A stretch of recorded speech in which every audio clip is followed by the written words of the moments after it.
Jika menggunakan rem, ini tidak perlu uji heteroskedastisitas karena model ini sudah meniadakan kasus heteroskedastisitas. Ya, jadi kalau pakai uji rem kok memaksa heteroskedastisitas, itu namanya memaksa uji.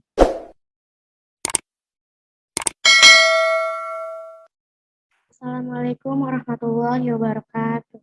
Saya mengucapkan selamat datang di acara pelatihan online ini yang diadakan oleh para anggota Laboratorium Statistika Fakultas Ekonomi dan Bisnis. Sebelum memulai acara pada pagi hari ini, izinkan saya terlebih dahulu untuk menyapa bapak-bapak dan ibu-ibu hebat yang telah menyempatkan waktunya untuk hadir di acara pelatihan online ini. Yang terhormat Bapak Sugeng Lubar Prastowo, STMM sebagai narasumber, dan yang terhormat Ibu Ria Kurniawati, SPD MSc, selaku Kepala Laboratorium Statistika FEB Unis Tangerang, dan sebagai moderator dalam acara pada pagi hari ini. Terima kasih telah meluangkan waktunya untuk dalam acara pelatihan online ini, dan saya juga berterima kasih kepada teman-teman yang memiliki kemauan dan minat untuk bergabung di acara pelatihan online ini. Sebagai pembawa acara, perkenankan saya untuk membacakan susunan acaranya.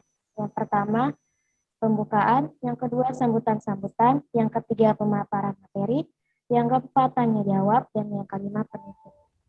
Terima kasih untuk Yunita Umbarwati atas waktu yang telah dipersilakan kepada saya. Sebelum kita mulai dalam acara pelatihan IVIUS pada pagi hari ini, baiknya kita buka terlebih dahulu ya acara kita hari ini dengan mengucapkan basmalah, Bismillahirrahmanirrahim. Dan sebelumnya saya ingin menyampaikan laporan terlebih dahulu mungkin ya. Jadi untuk pelatihan IVIUS pada pagi hari ini, total pendaftar yang sudah mendaftar melalui Google Form yang kemarin sudah lab statistika FEB Share itu sebanyak 95 peserta atau audiens yang terdiri dari 89 mahasiswa dan 6 dosen seperti itu. Dan saya juga ingin mengucapkan terima kasih kepada Bapak Sutarjo selaku Kaprodi Manajemen yang sudah berkenan hadir di tengah-tengah kesibukannya yang sedang vaksin pada pagi hari ini. Bapak Dr. Hadi Suharno yang sudah berkenan membuka acara pelatihan IVIUS pada pagi hari ini. Dan tentunya sangat penghargaan yang tinggi juga saya sampaikan kepada Bapak Sugeng Lubar Prastowo yang sudah berkenan untuk saling sharing ilmu di kesempatan pagi hari ini. Baik, tidak berlama-lama lagi, kita akan mulai belajar teman-teman semuanya terkait dengan pelatihan IVIUS. Namun sebelumnya izinkan saya untuk menyampaikan biodata singkat dari Pak Sugeng. Nah, mungkin teman-teman mahasiswa sudah banyak ya yang sudah kenal dengan beliau. Mungkin semester Pak Sugeng ini sudah aktif ngajar juga ya untuk semester 6 gitu ya, semester 6 ke atas ya kalau Pak Sugeng ya, untuk kayak mata kuliah marketing, metode penelitian bisnis, dan lain-lain gitu. Nah, berikut CV singkat dari Pak Sugeng. Beliau professional experience kurang lebih 1 tahun di chemical engineer, kemudian 10 tahun di sales dan marketing, kemudian 3 tahun sebagai dosen, kemudian trainer of maneuver, co and risk consultant, kemudian juga sebagai author of research and statistic book, dan juga yang baru-baru ini beliau sebagai YouTuber, sebagai content creator of research and statistic. Wah, Masya Allah, luar biasa sekali ya. Luar biasa sekali CV yang beliau sudah raih ya, sehingga pencapaiannya di detik ini seperti itu. Dan hari ini beliau akan dengan sangat senang hati berbagi materi kepada teman-teman mahasiswa semuanya, terutama untuk teman-teman mahasiswa semester 8 yang skripsinya menggunakan IVIUS. Jadi nanti teman-teman silahkan bertanya sebanyak-banyaknya gitu, kita diskusi aktif gitu ya. Jadi teman-teman tidak ada lagi misalnya yang mengganjal setelah pelatihan ini berakhir seperti itu. Dan nanti di akhir acara kita ada door prize loh. Jadi nanti untuk 3 peserta yang aktif dalam pelatihan IVIUS pada pagi hari ini, kita akan kasih 3 buah buku yang Pak Sugeng sudah tulis terkait dengan statistik, itu free buat kalian. Jadi siapkan pertanyaan-pertanyaan yang mungkin udah kayaknya kebelet mau ditanyain gitu ya, mau ditanyain dalam acara ini. Jadi nanti jangan sungkan-sungkan untuk kita diskusi ya, gitu.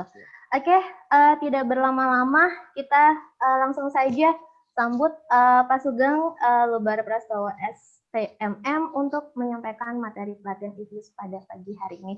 Kepada Bapak Sugeng Lubar Prastowo STMM, saya persilahkan. Baik, Assalamualaikum warahmatullahi wabarakatuh. Waalaikumsalam warahmatullahi wabarakatuh. Alhamdulillahirabbil alamin. Asyhadu an la ilaha illallah wa asyhadu anna Muhammad Rasulullah sallallahu alaihi wasallam wa ala alihi wa ashabihi amma ba'da. Sebelum saya memulai, saya share screen dulu ya materi saya, Bu Ria. Bisa? Biar dari saya aja.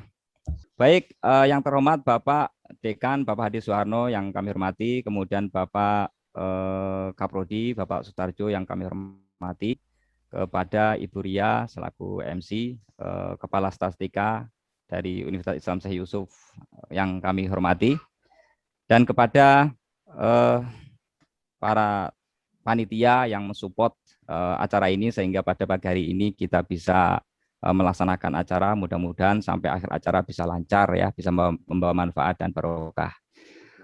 Kemudian kepada para hadirin semuanya yang ada di studio ini ya, kita mengucapkan terima kasih atas apresiasinya, atas kehadirannya, sehingga pada sesi ini nanti kita bisa discuss ya, bisa berdiskusi, bisa sama-sama berlatih ya.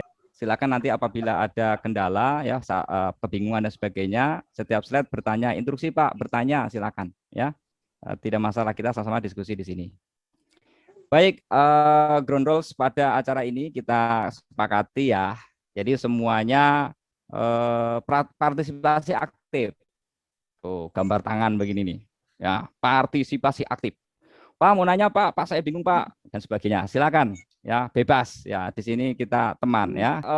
Handphone dan fasilitas lain yang kiranya mengganggu mengganggu concern, silakan untuk dinonaktifkan ya. Kemudian suasana dibuat enjoy. Yang mungkin sedang berkendara ya, lebih baik fokus berkendara saja supaya tidak terganggu berkendara, nanti malah tidak enjoy dan membahayakan keselamatan. Nah, kemudian di sini kita sama-sama belajar bersama ya. Mungkin saya ada kekurangan, Bu Ria nanti bisa tambahkan kekurangan saya atau yang lain bisa mengingatkan, no problem ya, karena kita sama-sama belajar. Nah, kemudian kalau ada bingung silakan tanya, merdeka kita. Namanya enjoy merdeka, nggak ada beban ya. Tidak ada pertanyaan yang bodoh. Pertanyaan ini dalam rangka untuk kita menggali informasi, saling sharing. Kemudian apabila ada masalah yang mungkin di keseharian teman-teman perihal skripsi ya, perihal riset, olah data dan sebagainya, ditanyakan nanti ya. Curhat boleh curhat. Setiap sesi, setiap acara dalam acara ini dari awal sampai akhir tentu kita tidak akan melupakan ya pentingnya apresiasi. Kita akan berikan apresiasi. Yang menanyakan atau yang apa kita berikan poin ya. Kita akan berikan poin, nanti poin yang terbanyak, yang terkumpul banyak, insya Allah ya, saya akan berikan hasil tulisan saya. Kelihatan ya bukunya ya? Kelihatan nggak? Nah, ini hasil tulisan saya, mudah-mudahan ada manfaat. Ya, ini secara praktis, jadi bisa diimplementasikan. Mudah-mudahan tidak banyak teori yang menjengkelkan, yang memusingkan kepala, tapi dengan praktis yang ada di sini, bisa dimudah untuk membantu teman-teman dalam mengolah data. Oke, bukunya seperti ini wujudnya. Ya, jadi di situ ada kajian asumsi klasik, ya, asumsi klasik, kemudian statistik deskriptif, inferensial, regresi, ya. Terus apa lagi itu? Komparasi, intervening, ya, kemudian olah data non parametrik untuk komparasi dan sebagainya. Jadi parametrik dan non parametrik insya Allah ada di buku situ. Bagaimana cara mengolah menggunakan program SPSS. Sip, lanjut. Tadi sudah diperkenalkan ya diri saya. Tidak kenal, tidak sayang maka tak akan pernah ada cinta. Baik, kita lanjut. Sekarang saya sudah kenalan. Ya, bolehlah beberapa menit saya untuk mengenal diri teman-teman. Oke. Mohon untuk dibuka kameranya, Saya juga ingin melihat kok wajah-wajah ganteng dan wajah-wajah cantik. Ya, saya ada 2 device di sini. Perkenalkan, nama saya Arina Yusrona. Oh, Arina. Dari semester 8 Fakultas Ekonomi Manajemen Bisnis Konsentrasi Keuangan. Ya, baik, Arina. Saya ingin mempelajari lebih. saya training Pak Sugeng ini tentang EVIUS dan SPSS, saya ingin mempelajari lebih dalam tentang EVIUS. Kebetulan skripsi saya olah datanya menggunakan etikan, apakah penelitian saya sudah memenuhi syarat atau belum. Dan saya lihat teman saya semester 8 itu banyak yang mengalami kendala olah data, Pak.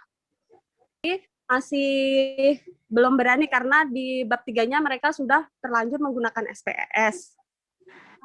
Nah, saya mengikuti pelatihan ini, mudah-mudahan setelah pelatihan ini kami benar-benar tahu dan bisa mempraktikkan cara menggunakan EVIUS dan SPSS yang benar. Mudah-mudahan materi simpel dan mudah dimengerti ya Pak. Terima kasih. Siap.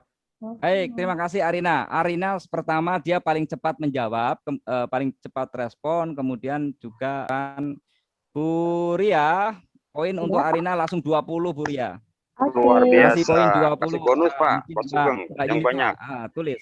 Iya, pokoknya kalau cepat responnya langsung 20 ya, jangan 10 atau 5 seperti itu. Baik, dalam training ini insya Allah nanti kita akan coba ya membuka EVIUS ya, akan membuka EVIUS baik untuk regresi berganda ya, untuk data cross section maupun data panel. Wah, data panel itu data apa sih? Ya, nanti kita akan pelajari data panel. Data panel bagaimana cara mengolahnya, karena tentu berbeda data panel, data time series dengan data cross section itu beda ya, penanganan itu beda. Nah, kita menggunakan EVIUS dan teman-teman ketika menggunakan EVIUS ya jangan salah, nanti outputnya juga nggak jauh beda dengan SPSS, jadi interpretasinya juga sama. Ya, nanti kalau apabila ada waktu saya coba untuk mempraktekkan bagaimana cara melakukan olah data dengan SPSS ya setelah EVIUS selesai ya. Kemudian apabila nanti ada masalah-masalah data seperti masalah terjadinya autokorelasi ya, tidak normal dan sebagainya, bagaimana cara mengatasinya. Kemudian nanti apabila ada keluhan-keluhan teman-teman kok koefisien regresinya negatif ya, positif dipermasalahkan, atau mungkin interceptnya ya konstantanya negatif atau positif dipermasalahkan, nanti kita clearkan ya apa yang harus kita atasi ya, supaya teman-teman confident di dalam melakukan ujian skripsi ya secara ilmiah tentunya ya. Baik, Indah Khaurinisa. Iya Pak. Iya, keluhan saya sama sih Pak kayak si Arina.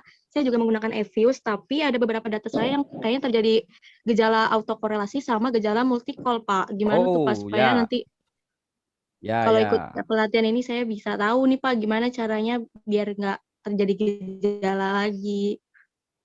Baik, ya. Nanti kita coba ya, mudah-mudahan waktunya ada, autokorelasi menjadi aman, mudah-mudahan. Terima kasih Pak. Terus ada ya Pak, soalnya kendalanya database itu Pak. Iya Pak, benar. Siap Arina. Oke, poin 10 buat Indah Khairunisa. Kita langsung ke materi ya. Saya coba akan mempresentasikan ya menggunakan EVIUS dengan cara yang simpel karena caranya itu banyak. Caranya itu banyak sekali ya, termasuk ngemasukin data aja banyak. Kita yang ringan-ringan dulu yaitu data cross section. Saya sedang membuka dokumen. Oke, saya sedang membuka dokumen. Kemudian saya buka data atau file yang akan kita praktekkan. Pertama saya mau menguji data dengan EVIUS dengan menggunakan data cross section. Cross section itu apa sih Pak? Gitu. Ketika seperti kemarin saja ketika uji itu ya, ketika di panel itu apa? Ya, baik. Coba mungkin Bapak. Oke, untuk regresi ini ya dengan menggunakan EVIUS yang pertama materinya adalah data cross section. Data cross section itu ada tuh. Jadi seperti kalian kalau menyebar kuesioner ya, kemudian dibagikan ke teman-teman, langsung diisi dengan kuesioner tersebut, itu namanya data cross section ya, tidak ada runtut waktu. Jadi dia bebas ya, tidak ada keterhubungan dengan waktu jawaban-jawaban waktu sebelumnya atau tahun-tahun sebelumnya, itu data cross section. Ya, seperti ini. Ini kita buat contoh dulu ya. Kasusnya ini regresi berganda dengan 3 prediktor. 3 prediktor ini nih, yang TK. Ini X1 katakanlah ya. T itu tenaga kerja ya. Kemudian modal ya sebagai variabel X2, kemudian bahan baku sebagai variabel variabel X3. Nah, ini dalam secara teoritis, kajian teori, ini ada keterhubungan antara variabel X1 dengan produksi. Jadi kalau kalian membuat penelitian kuantitatif ya, itu harus dipastikan adanya keterhubungan antara variabel independen ini X1 atau variabel X2, X3 dan sebagainya, ini ada keterhubungan dengan variabel dependen. Ya, ada dasar teorinya, Ya, karena kita berbicara regresi, tentunya keterhubungannya adalah keterhubungan pengaruh. Oke, jadi kalau kalian menetapkan sebuah masalah produksi, maka yang untuk menjadikan atau menentukan sebagai variabel independen atau variabel X1, maka pastikan masalah-masalah produksi ini dipengaruhi oleh variabel independen atau variabel X1, X2, X3. Ini variabel bebas ya. Ya, variabel bebas itu ya tidak ada linearitas dengan variabel independen yang lain, tidak ada kolineritas dengan variabel-variabel yang lain. Jadi ini tidak mempengaruhi modal tidak mempengaruhi ini bahan baku, karena sifatnya adalah independen dan bebas seperti itu ya. Makanya kajian teori itu penting sekali. Jadi di bab 2 itu isinya adalah ini ya teman-teman, isinya adalah X1 diupas nih ya secara teori. Keterhubungannya, korelasinya secara teori harus dikupas. Ya, jangan sampai bab 2-nya itu enggak membahas ini, enggak mengupas hubungan ini. Silakan, baik secara teori maupun penelitian-penelitian yang relevan boleh ya itu sebagai dasar teori ya atau dasar empiris. Ya, kalian bisa menggunakan buku-buku atau menggunakan literatur dari jurnal-jurnal ya, dari artikel-artikel, monggo dipersilahkan. Ini adalah pengaruh ya tenaga kerja, atau saya simbolkan dengan TK, pengaruh modal saya simbolkan dengan modal ya, bahan baku di variabel X3 terhadap produksi. Jadi kalau buat judul adalah ya pengaruh tenaga kerja, modal, bahan baku terhadap produksi. Itu kalau dibuat judul. Tapi kalau namanya judul terserah lah ya. Yang penting mengidentik dari nama penelitian tersebut ya, tidak harus seperti itu susunan katanya. Saya buka if use-nya. Silakan, mau if use berapa monggo, mau if use 7, if use 10, if use 9, silakan saja ya, sama saja. Saya buka if use-nya, klik. Yang sudah punya if use silakan dipraktekkan atau dicatat enggak apa-apa ya, atau direkam. Karena ini sangat mudah ya. Ya, 10 silakan. Kan saya punya if use 11 tapi sama aja kan, Pak? Oh, sama saja. Sama saja, mau if use 10, if use 11 sama saja. Ya, tidak masalah ya, tidak masalah. Ini if use sudah terbuka ya, sudah terbuka. Saya akan memberikan contoh secara manual, memasukkan data secara manual. Nah, terus kalau yang nggak manual bisa atau enggak? Ya bisa saja. Cuman biar lebih mudah untuk dimengerti, saya akan coba secara manual ya. Nanti yang otomatis nanti bisa teman-teman lihat tutorial saya ya. Nah, kemudian di sini ada kita dihadapkan kepada jendela kerja. Kita klik, ini ada 3 tipe. Pertama adalah data unstructured. Data unstructured ini untuk cross section ya. Cross section yang tadi saya sampaikan ya, data-data kuesioner ya, itu kita ambil, itu namanya data cross section. Ya, kalau data sekunder, misalnya data ROA, data struktur aktiva dan sebagainya, itu kan periodik atau time series ya. Kita bisa menggunakan ini time series nih. Ya, regular frekuensi. Nah, kalau balance panel itu untuk gabungan antara time series dengan cross section. Oke. Jadi balance panel itu adalah gabungan antara data time series sama cross section. Biasanya nama perusahaan itu cross section ya. Kemudian data dari perusahaan tersebut, tahun dan sebagainya itu time series. Maka karena kita akan mengolah data ini ya, ini data tidak terukur oleh periode waktu ya, tapi oleh responden 1, responden 2, responden 3, atau pengusaha 1, pengusaha 2, pengusaha 3, pengusaha 4 ya. Jadi masing-masing pengusaha ini terpisah nih respondennya ya, si A, si B, si C, si Pak Ijo, si Pak Ijem, Pak Imin dan sebagainya. Ini respondennya. Maka ini bukan data time series, ini data cross section. Maka pada saat menggunakan if use di sini ya, kita klik yang ini, create a new if use work file ya. Nah, di sini kita pilih unstructured atau undead. Oke, kita pilih saja. Ya, klik. Nah, kemudian observasi jumlah datanya berapa? Yuk kita tengok jumlah datanya, jumlah respondennya, respondennya berapa? Kita tengok ya. Wah, di sini ada 33 responden. Ada 33 responden, maka teman-teman ya di sini tulis jumlah observasinya atau respondennya adalah 33. jumlah respondennya adalah 33. Ketik saja sini 33. Oke, setelah itu kita klik oke.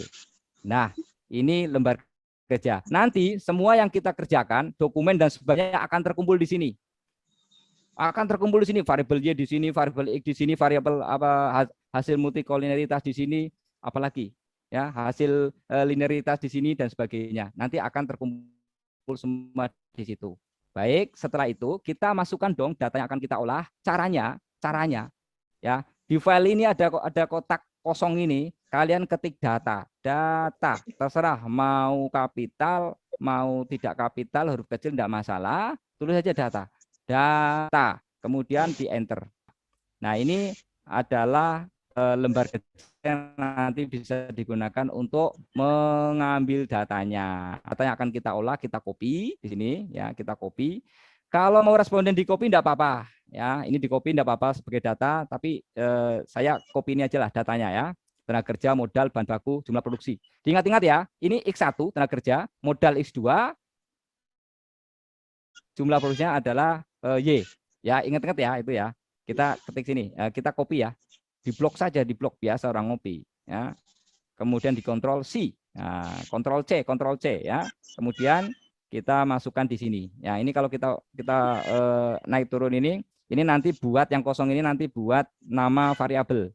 Ya. Ini nanti buat properties variabel, sedang ini datanya kita Ctrl V ya, disalin saja, copy paste. Nah, seperti itu. Keluar datanya ini. Nah, setelah itu yang ini X1, X2 ya, atau tenaga kerja, modal, bahan baku sama jumlah produksi sini ya. Oke, biar saya gampang saja nulisnya. Ini saya lambangkan sebagai X1. Ketik aja X1 sini.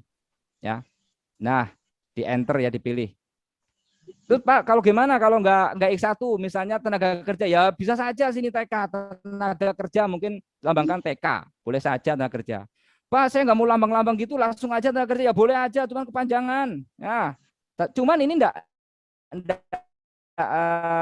ada spasi ya, kita bisa tulis underscore ya. Kalau spasi dia menjadi apa? Menjadi ilegal ya, tenaga kerja.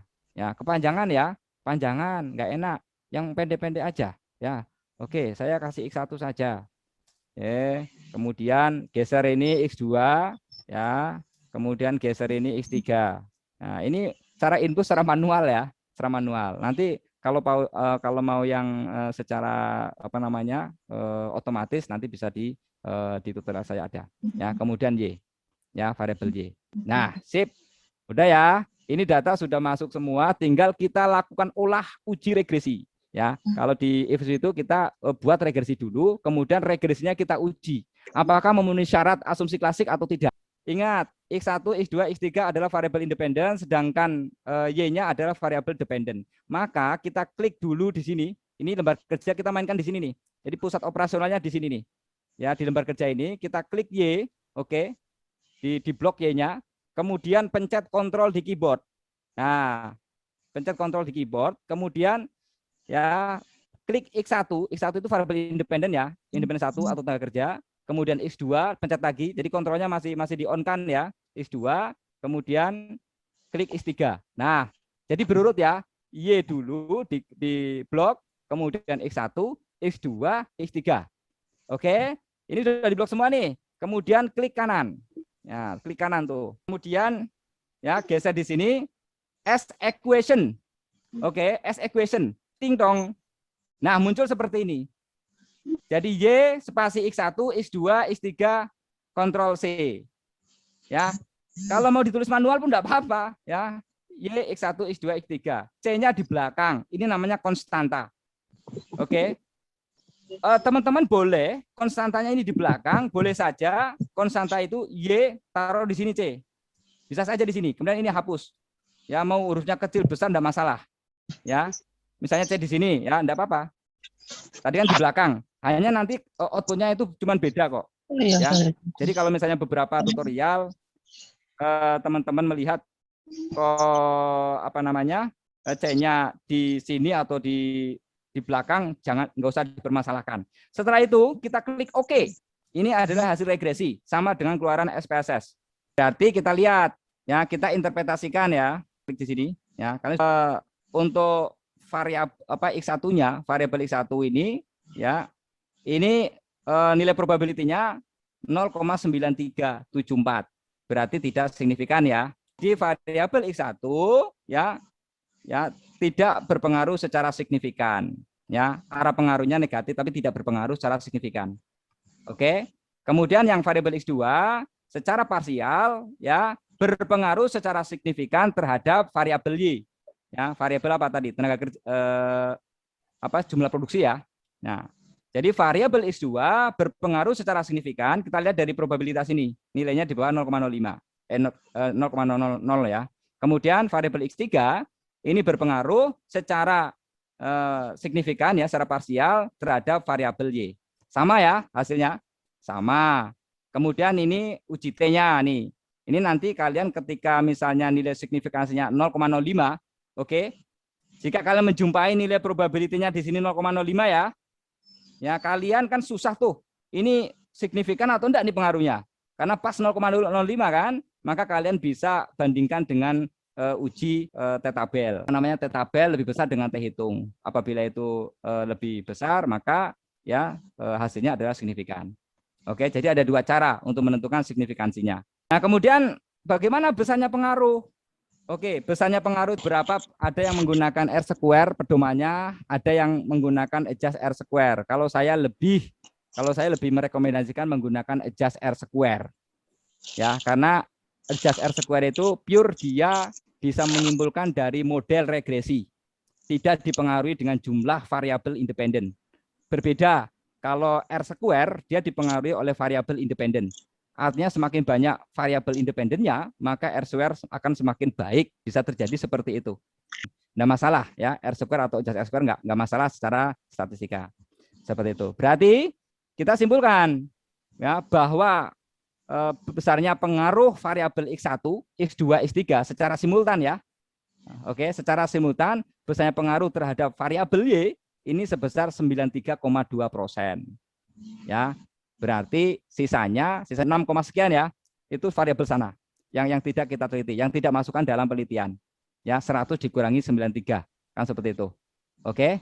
93,2 ya. Sekitar berapa? 6% atau 7% gitu kan. Ya 6, sekian. Seperti itu. Ini variabel-variabel yang kita teliti. Oke. Sedangkan ini pengaruhnya variabel X1, X2, X3 atau tenaga kerja, bahan baku tadi ya, modal ya, ini secara simultan berpengaruh secara signifikan. Signifikannya dia dari ini. Ya, nilai probability F statistik. Ketika dia lebih kecil dari 0,05 maka dia signifikan. Bagaimana kalau saya sudah menggunakan SPSS? Teman-teman, di dalam skripsi ya, dalam penelitian intinya adalah kita mengkaji atau menjawab rumusan masalah atau membuktikan hipotesa. Mau apapun toolsnya, maupun apapun programnya, yang penting rumusan masalah itu terjawab, hipotesa itu terbukti, ya, kemudian bisa menyimpulkan pengaruh dari variabel-variabel independen terhadap variabel Y. Hubungannya seperti apa? Intinya kan begitu. Nah, jadi mau pakai program apapun, ya dipersilakan. Yang penting kan tingkat ketelitiannya, ya.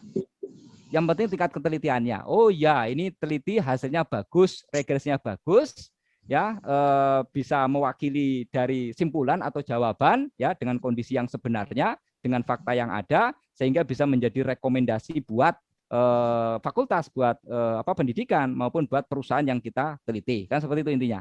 Ya, jadi jangan kita terjebak dengan software yang kita gunakan. Yang penting software itu memang relevan, ya, cukup baik, akurat, cocok dengan hasilnya, silahkan. Pak, saya mau pakai Excel, ya silahkan aja pakai Excel, ya, asal bisa menggunakannya dengan hasil yang baik, yang bisa dipertanggungjawabkan. Kan seperti itu. Oke, Pak, saya mau pakai Amos, ya monggo aja pakai Amos, kan gitu kan? Ya, karena masing-masing software itu punya kelebihan masing-masing. Oke. Ya, kemudian kita uji secara asumsi klasik memenuhi atau enggak. Ya, kita bisa uji asumsi klasik ini. Atau kita simpan dulu, enggak apa-apa ini. Ini kita simpan ya. Caranya simpan tinggal klik aja name sini. Oke, setelah itu kita namanya uji regresi misalnya. Uji atau output ya. Output spasi ya, karena underscore ya, karena tidak bisa pakai spasi ya, uji regresi. Ya, kemudian kita klik OK seperti itu. Ini kalau kita lihat ya, maka di sini sudah ada nih. Nah, ada kesimpan nih di data kerja nih. Oke, kalau kita tutup saja ini, kita tutup, maka teman-teman tinggal klik sini aja, muncul yang tadi kita simpan. Oke, tuh output regresi. Jadi teman-teman nanti kalau ini ditutup misalnya, kemudian kita file di save as, ya, kemudian masukkan ke dokumen atau folder yang akan kita simpan di situ, teman-teman tinggal buka saja. Tinggal klik sininya saja, udah nggak usah proses lagi. Tinggal klik aja hasil regresinya. Beres kan? Nah, ini tersimpan. Tuh. Kemudian bagaimana Pak untuk mengetahui ini memenuhi syarat atau tidak regresi ini? Ya, tentunya dengan asumsi klasik. Jadi jika teman-teman sudah mengolah data, kemudian apakah hasil olahnya itu memenuhi syarat sebagai regresi yang baik, ya, apakah hasilnya itu bisa dipertanggungjawabkan, bisa mewakili, tidak bias, ya, atau data itu memang blue, ya, sesuai, maka kita harus lakukan uji asumsi klasiknya. Apakah datanya normal atau enggak? Karena kalau data enggak normal, distribusinya tidak normal, ya tidak bisa meyakinkan regresinya, bahkan bias atau ambigu.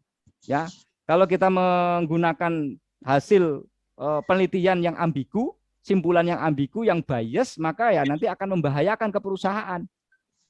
Kita merekomendasikan, Pak, yang utama untuk meningkatkan jumlah produksi, maka Bapak kuatkan tenaga kerjanya. Loh, ternyata tenaga kerjanya di perusahaan itu tidak berpengaruh, ya jangan dipaksa. Loh, kok bisa tenaga kerja berpengaruh? Padahal secara teori itu berpengaruh ya, tenaga kerja itu meningkatkan produksi, betul nggak? Betul nggak, teman-teman? Secara teori, tenaga kerja ini mempengaruhi jumlah produksi ya, tapi ternyata ini nggak mempengaruhi, nggak usah khawatir. Kita bukan menentang teori ya, perhatikan. Ketika kalian mendapati hal seperti ini, ketika variabel X1 secara parsial ini tidak berpengaruh, sementara secara teori itu berpengaruh, maka nggak usah khawatir, nggak usah panik. Ya, jawabannya adalah pada kasus penelitian ini, pada subjek yang saya teliti ini, memang benar tenaga kerja itu tidak mempengaruhi secara parsial, meskipun secara teori berpengaruh. Kenapa? Karena kita melihat variabel yang lain. Perhatikan variabel yang lain, misalnya modal. Nah, di sini modalnya gede berpengaruh. Bisa saja dalam penelitian ini, karena modalnya banyak, ya, modalnya gede, dia menggunakan alat canggih, menggunakan teknologi yang hebat, ya, sehingga mengurangi tenaga kerja. Tanpa tenaga kerja, ya, dengan modal yang besar, dengan teknologi yang hebat, ya, ternyata ya bisa mempengaruhi atau meningkatkan jumlah produksi. Seperti itu. Oke? Bahkan kalau misalnya jumlah kerjanya ini lebih banyak, ya, ini lebih banyak nih. Misalnya ini yang negatif ini arah ya, teman-teman. Arah ya, bukan merupakan aljabar dari angka ini ya. Oke, perhatikan. Jadi kalau kalian melihat koefisien regresi, ya ini negatif, nilai betanya ini negatif, ini bukan negatif dari aljabar ini angka ini. Tetapi arah negatif ini adalah merupakan arah hubungan. Udah panik dulu nih. Waduh, kok negatif? Terus panik. Jangan panik. Ya, jangan panik. Ini adalah arah hubungan. Artinya gini, ketika tenaga kerjanya banyak, ya, maka hasilnya pun menurun, kan seperti itu. Gitu sebaliknya. Ya, jadi itu merupakan arah. Oke, kita lanjut hasil ini, regresi ini baik atau tidak. Maka kita lihat asumsi klasiknya. Teman-teman bisa klik view-nya, ya, kemudian klik residual diagnostik, ya, kemudian klik di sini ada uji asumsi klasik. Normality, kita klik normality-nya ya. Nah, bentuknya seperti ini. Ini normality. Kita lihat untuk normalitas, nggak usah kemana-mana, capek kalau kita lihat kemana-mana. Kita lihat ke sini saja nih, nilai probability-nya. Ya, yaitu 0,576831. Kelihatan ya? Kelihatan ya? Oh, nilai probability-nya. Nilai probability-nya 0,57. Lihat ini aja kalau normalitas. Nggak usah lihat kemana-mana, capek lihat kemana-mana, pusing lihat angka, ya kan? Nah, berarti di atas 0,05, berarti datanya adalah normal. Jadi hukum ketentuannya ketika nilai probability-nya di atas 0,05, maka data adalah data normal, data berdistribusi normal. Ya, apa yang diuji normalitasnya? Sama dengan SPCS, nilai residualnya. Ya, ternyata ini normal. Berarti apa? Cucok. Wah, berarti datanya normal, ya, berarti tidak bias hasilnya. Oke, bisa digunakan. Wah, saya mau simpan ini. Ya silakan simpan aja. Ya, simpan, bisa klik freeze ya, kemudian name ya. Apa ini? Normalitas. Ya, ketik aja uji normalitas. Oke, ada pertanyaan nggak? Silakan pertanyaan. Nih udah kelihatan nih di sini nih. Ini kan normalitas nih.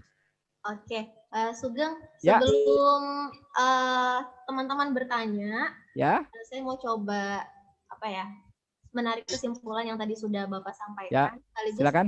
kita review ya, maksudnya apakah sudah selesai atau belum. Baik. Ya, jadi sebenarnya eViews ini adalah hanya tools ya Pak, sama seperti dengan Ya. SPS ya. Jadi tidak apa namanya, bukan suatu kayak keharusan gitu kita harus menggunakan eViews gitu ya, tapi kembali lagi pada rumusan masalah ataupun hipotesa apa yang mau dibuktikan oleh mahasiswa seperti itu ya. Jadi ya, betul. sekali lagi mau teman-teman nanti menggunakan eViews ataukah SPSS, kembalikan lagi kepada rumusan masalah ataupun hipotesa yang teman-teman buktikan. Jadi eViews ini hanya tuh ya, begitupun juga dengan si SPSS seperti itu. Kemudian tadi ada data yang sudah kita coba di sini adalah tadi menggunakan data cross section, ya betul ya, yaitu data yang tidak runut waktu. Nah, biasanya teman-teman menggunakan data cross section ini adalah teman-teman di peminatan SDM, kemudian teman-teman yang ada di peminatan marketing ya, yang biasanya mengambil data melalui kuesioner, melalui Google Form gitu ya. Nah, ini didapatkan data-data tadi ya, itu data-data perhatian. Kemudian bedanya ini ya, tadi juga ada kesamaan, saya juga kan kebetulan baru sekali nih mengenal yang namanya eViews ya. Jadi saya baru banget nih ta'arufan nih sama si eViews, ternyata eViews itu mirip ya Pak sama SPSS. Jadi, ya, mirip. Dia itu kalau di eViews sama kayak SPSS yang nggak kenal yang namanya spasi ya. Spasi maka nanti jadi ilegal karakter gitu ya. Ya, betul. Sama yang ada sama dan apa namanya? Sampai terbit dan SPSS adalah sama bagaimana membuat pencatatannya, pengakuannya dan penyajiannya dalam laporan keuangan. Mohon maaf, ini ada yang suara dari luar, Bu Ria, mungkin bisa di mute. Ya udah, oke. Saya baru nggak kok kayaknya saya bertabrakan dari tadi ngomong. Oke. Nah, selanjutnya tadi telah disampaikan apa namanya tahapan-tahapannya ya dalam pengujian apa namanya menggunakan eViews. Jadi dia regresi tetap ya, tapi menggunakan eViews begitu ya teman-teman. Jadi dengan misalnya teman-teman kan di bab 3-nya tuh ada regresi menggunakan regresi linear berganda. Nah, teman-teman kalau ada yang mau pakai eViews mangga gitu, mau pakai SPSS juga boleh. Nah, yang hari ini tadi yang diajarkan yaitu adalah jika teman-teman mau menggunakan regresi tapi dengan tools eViews seperti itu. Nah, kalau di SPSS ya Pak, biasanya kan kita harus mengecek terdahulu si uji asumsi klasiknya ya. Dari normality, multi-core, hetero, dan lain-lain. Nah, tapi kalau di apa nih namanya? eViews, dia regresinya dulu gitu kan.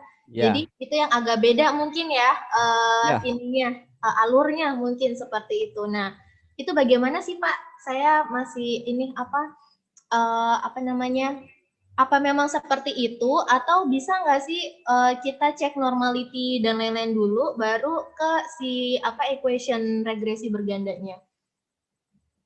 Itu sih pertanyaan saya Pak. Mungkin sebelum dilanjut. Prosedurnya kita melihat dulu untuk hasil regresinya, kemudian regresinya kita uji dulu. Contoh, kita tidak buat regresi terlebih dahulu nih. Ya, ketika kita klik lembar kerjanya, maka kita tidak menemukan apa yang harus diuji.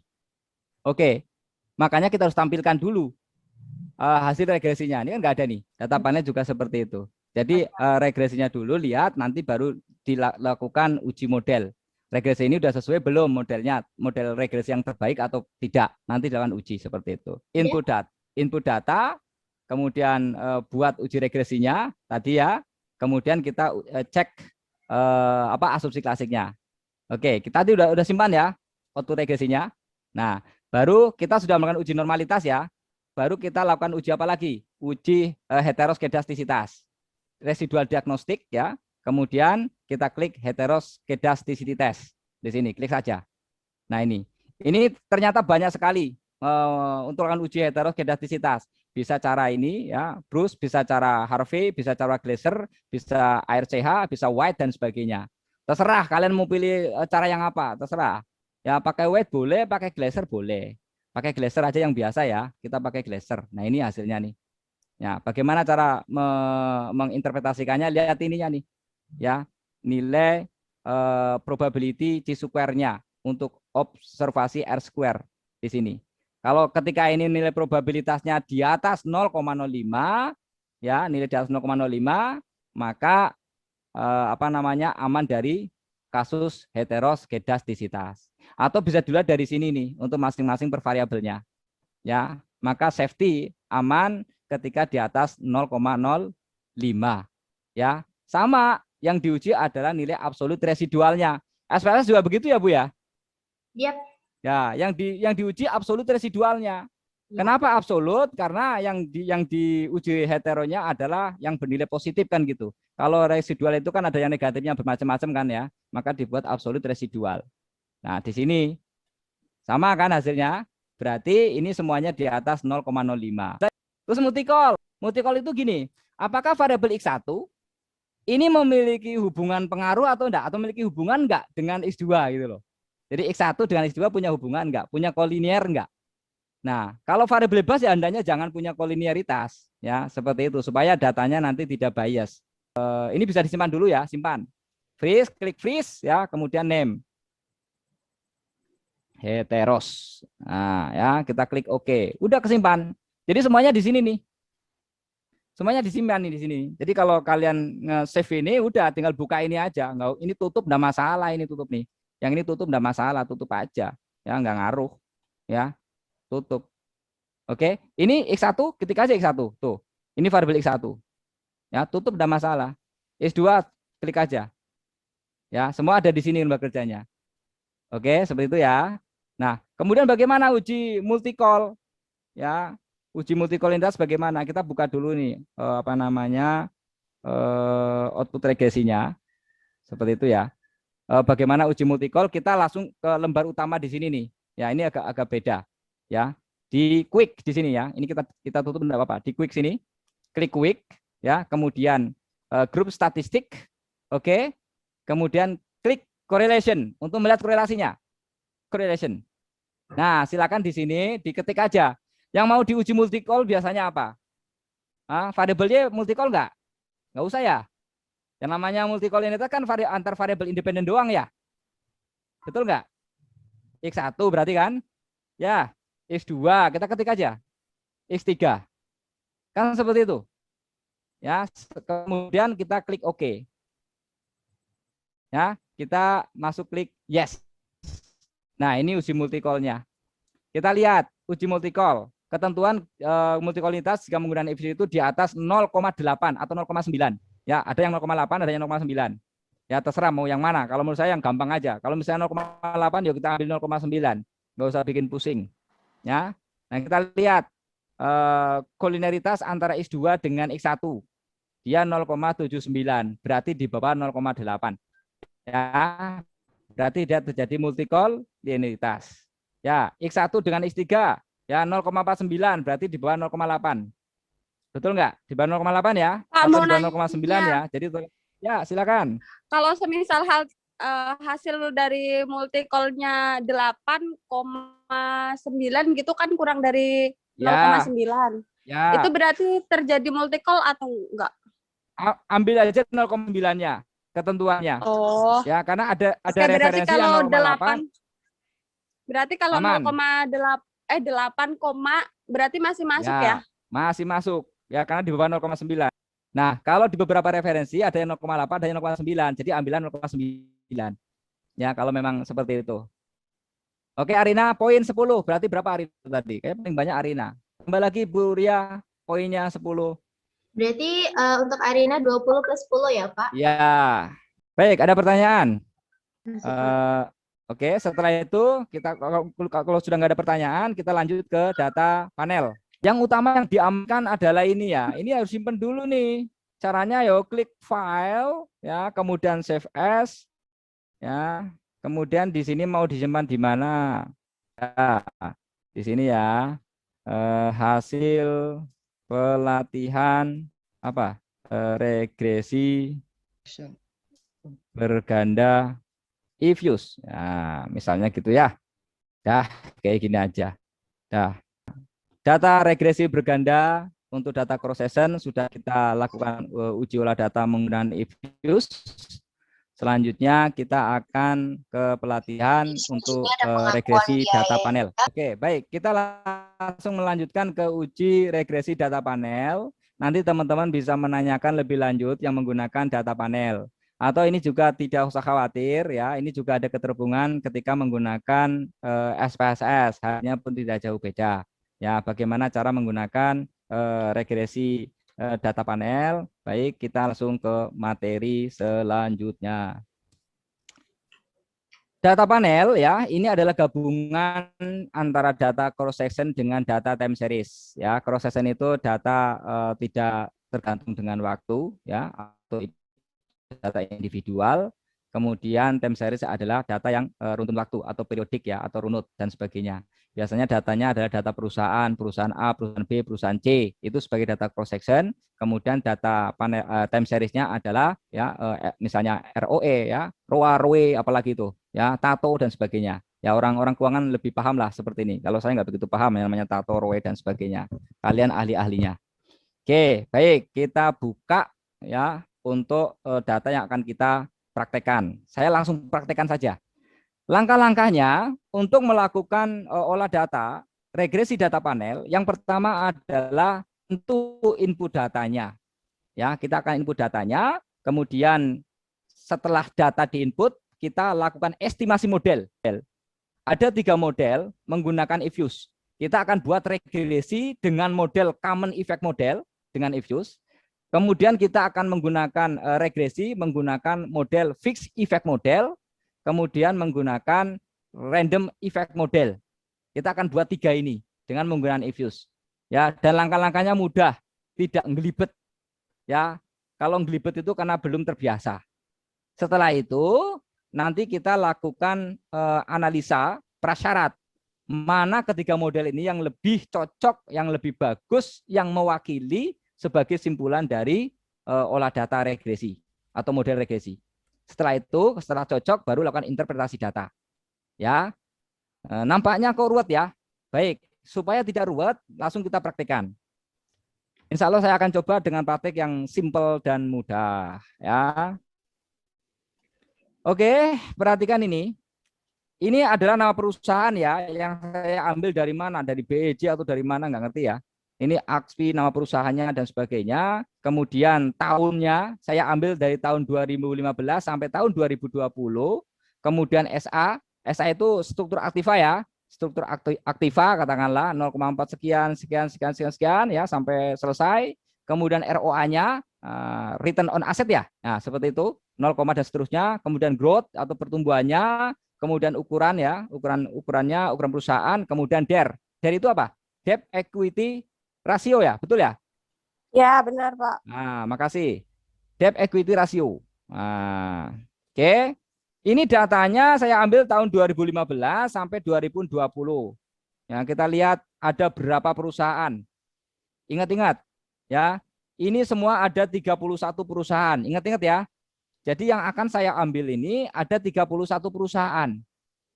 Kemudian ya ini kita akan buktikan hipotesa atau mengolah data ya, pengaruh dari SA ya, SA struktur aktiva katakanlah ya.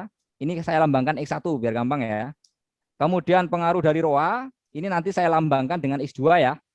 Kemudian growth ya, pertumbuhan kita lambangkan dengan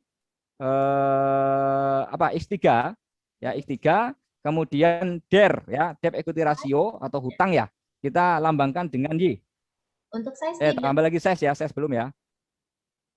Hah? Ya, untuk size tidak. Oke. Size-nya berarti X3. Kenapa? Ya, X3. Oh iya, maaf. Waduh, maaf. Ya maklum lah. Ya namanya meripat sudah jam siang kan gitu. Ya growth lah, ginilah susah amat sih nulis ya. Nah, seperti itu ya. Ini X3, maaf ya. X3, ini X4 ya. Berarti ada 4 variabel, kemudian Y-nya adalah der ya. Der. Nah, seperti ini ya. Oke. Perhatikan ya, X1, X2, X3, Y adalah variabel dependent. Kita akan menganalisa bagaimana pengaruh X1, X2, X3, X4 terhadap Y. Pengaruhnya seperti apa ya? Secara parsial maupun secara simultan. Kita akan menggunakan if-use ya di 31 perusahaan ya pada periode 2015 sampai 2019. Langkah pertama kita masukkan data seperti tadi. Berarti kita buka if-use-nya. Nah, kita buka if-use-nya. Boleh if-use 10, if-use berapapun boleh ya, silakan. Kemudian kita klik create a new view work file. Ya, seperti itu. Kemudian kita dihadapkan di sini nih. Kita dihadapkan pada pilihan tipenya ya. Tipenya adalah data panel ya, karena di situ ada data cross section perusahaan, kemudian ada data apa namanya? Time series-nya ya, berarti campuran ya, data panel. Oke, klik data panel, pilih saja. Kemudian frekuensinya anual, karena tahunan ya pakai anual ya. Kalau misalnya quarterly ya quarterly, kalau weekly ya weekly. Ya seperti itu ya. Kita pakai anual. Kemudian start date. Nah, berarti awal tahunnya ya. Tahunnya tercatat tahun berapa ini? 2015. Oke. Kita ketik 2015. Ya, 2015. Kemudian di end date ya, end date ya, kita ketik 2000 berapa? 20 ya. 2020 ya. Nah, berapa tahun? 6 tahun berarti ya. Oke, 2020. Ketik 2020. Oke, selanjutnya number of cross section ini ada 30 sampel perusahaan. Ya, kita ketik aja 31. Ya, kita ketik aja 31. 31 perusahaan di sini nih. Ini 31 perusahaan nih. Ya. Ini 31 perusahaan nih, ya. Ketik aja 31 perusahaan, kemudian udah terisi semuanya. Ini pakai balance panel, ya. Jadi yang dimaksud balance panel itu datanya seimbang ya, seimbang. Jadi antara sampel perusahaan A itu 6 tahun, perusahaan B 6 tahun, semuanya 6 tahun, menyajikan 6 tahun, itu namanya balance panel. Jadi jangan berbeda-beda ya Pak ya tahunnya. Ya, ya. Kalau misalnya perusahaan A itu periodenya 5 tahun, perusahaan B 6 tahun, namanya bukan balance panel tapi unbalance panel. Nah, nanti ada perlakuan tersendiri. Bapak, saya mau nanya. Ya, siap, Indah. Poin. Itu Pak, kan kalau saya kan itu kan nelitinya tentang indeks saham, Pak. Indeks saham dari tahun 2015 sampai tahun 2020. Itu termasuknya pakai balance panel apa itu, Pak? Apa data regular frekuensi? Itu masuk balance panel karena perusahaan yang lain sama kan 5 tahun kan? 2015-2020 juga kan? Iya, jadi ngambil indeksnya itu dari tahun 2015 sampai tahun 2020. Iya, ya itu masuk balance panel. Kenapa? Karena balance seimbang datanya. Sampel A, perusahaan A-nya 5 tahun, sampel B-nya 5 tahun, 5 tahun dan sebagainya. Sebenarnya 5 tahun kan, sama kan, seragam kan? Iya. Ya, ini 31 perusahaan kemudian ya, udah sesuai ya. 31 kemudian klik OK. Klik saja OK. Oke. Tuh, kemudian kita klik di sini, masukkan datanya ya. Klik data. Ya. Enter. Nah. Ya. Namanya harus data. Ya, data, namanya data gitu. Sebenarnya ada cara lain untuk masukkan, banyak caranya, banyak ya. Bisa dari sini nih. Nah, ini nih, dari sini bisa nih. Maaf ya, bukan dari sini file, kemudian open. Nah, ini langsung ke Excel-nya ini, Bu ya. Oke. Jadi langsung file Excel ini sudah apa namanya terkonfirmasi. Langsung masuk ke sini. Jadi nggak manual. Gitu ya, Pak. Ya, cuman saya pingin biar lebih mudah gitu kan. Kan nanti yang pakai ini langkah-langkahnya ya ada beberapa langkah gitu kan. Daripada teman-teman rumit ya, karena baru mengenal, ya saya cari yang lebih mudah aja. Oke deh, siap. Banyak caranya. Oke, setelah itu kita klik data sini ya. Nah, kita masukkan datanya ya. Data lalu enter saja ya, Pak? Ya, enter saja. Data, kemudian enter. Selanjutnya kita copy di sini nih. Kita copy semuanya aja lah sini ya. Sampai sini pun enggak masalah ini. Copy semua enggak masalah. Cuma nanti saya rubah variabelnya menjadi X1, X2, X3 biar gampang gitu loh. Ya. Tapi kita copy aja sampai sini datanya. Ya, sampai habis ya. Setelah itu baru masukkan di sini. Ini ya, di sini ya. Ini nanti untuk nama properties dari variabel, di sini datanya tinggal di paste saja ya. Tinggal di apa? Ctrl V. Kemudian sini tulis ya nama perusahaan. Perusahaan misal gitu ya. Perusahaan, Prus. Ya, Prus gitu aja lah. Kemudian enter yes. Di tahun ya. Yes. Ini X1. Ini X1. Kemudian X2. Ya, ini X3. Kemudian X4. Kemudian Y. Ya, variabel Y ya. Atau variabel ya. Variabel apa tadi? Ya, variabel Y itu sebagai sebagai DER ya, debt equity ratio. Oke. Yang pertama adalah kita udah mulai proses nih ya. Data sudah ada, lembar kerja sudah ada. Kita mainkan olah data if-use ya. Yang pertama kita membuat persamaannya dulu. Sama, pertama yang diklik adalah variabel Y-nya. Klik variabel Y. Ya. Kemudian pencet kontrol di keyboard ya, kita klik X1 secara berurut, X2, X3, X4. Oke. Setelah itu klik kanan, open as equation. Ting dong. Nah, muncullah persamaan seperti ini. Ya. Y spasi X1, X2 ini tulis manual juga bisa. Ya, caranya begini nih. Maaf, saya ulangi lagi ya, yang manual. Ini bisa pakai sini nih. Apa quick sini, kemudian estimate equation. Nah, seperti ini sama aja. Ya, X mungkin X1 sama saja, X1, X2, X3, X4. Ya, kemudian Y. Sama saja ya, teman tambah C, konstanta. Boleh konstanta di antara Y sini. Y ke X1 boleh, ya. Seperti itu. Saya ulangi lagi ya. Ini yang sudah klik, kemudian as equation, ya. Setelah itu, perhatikan teman-teman. Untuk menggunakan if-use, untuk data panel, kita lihat ya 3 langkah tadi, yaitu memilih model. Yang pertama adalah CEM, CEM atau Common Effect Model, kemudian FEM, Fixed Effect Model, dan RAM, ya, Random Effect Model. Jadi ada 3 model yang akan kita buat untuk menggunakan if-use. Pertama, teman-teman, ini kan specification ya dari rumus. Kita klik panel option. Klik panel option. Oke, klik panel option. Udah ya. Setelah itu, di sini ada cross section ya. Kita klik cross section. Di sini ada 3 pilihan. Yang pertama pilihannya adalah non ya, atau disebut juga dengan common effect model. Kemudian yang kedua adalah fixed effect model. Kemudian yang ketiga adalah random effect model. Kita akan membuat ketiga model ini untuk membuat regresi. Nanti diuji model mana yang terbaik. Apakah non model atau common effect model, apakah fixed effect model atau random effect model. Ya. Kita pertama pilih membuat common effect model dulu ya. Berarti kita pilih non dulu nih. Oke, non, kemudian klik OK.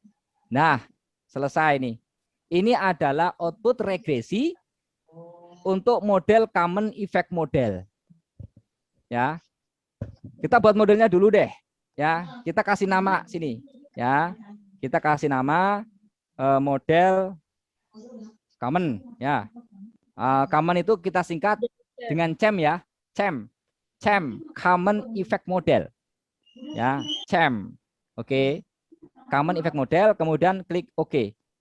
Nih, sudah ada nih. Sudah muncul di sini nih. Ya, di lembar kerja. Kita close saja. Nah, kalau pengen lihat lagi ya klik aja 2 kali. Keluar kan? Selanjutnya ya, selanjutnya kita membuat model FEM, Fixed Effect Model. Oke ya. Oke, kita membuat CEM dulu, ini CEM ya. Kemudian yang kedua kita membuat model FEM dulu. Model FEM. Y. Tadi CEM sudah ya. Klik Y di sini di lembar kerja. Kemudian klik X1. X2 berurut ya.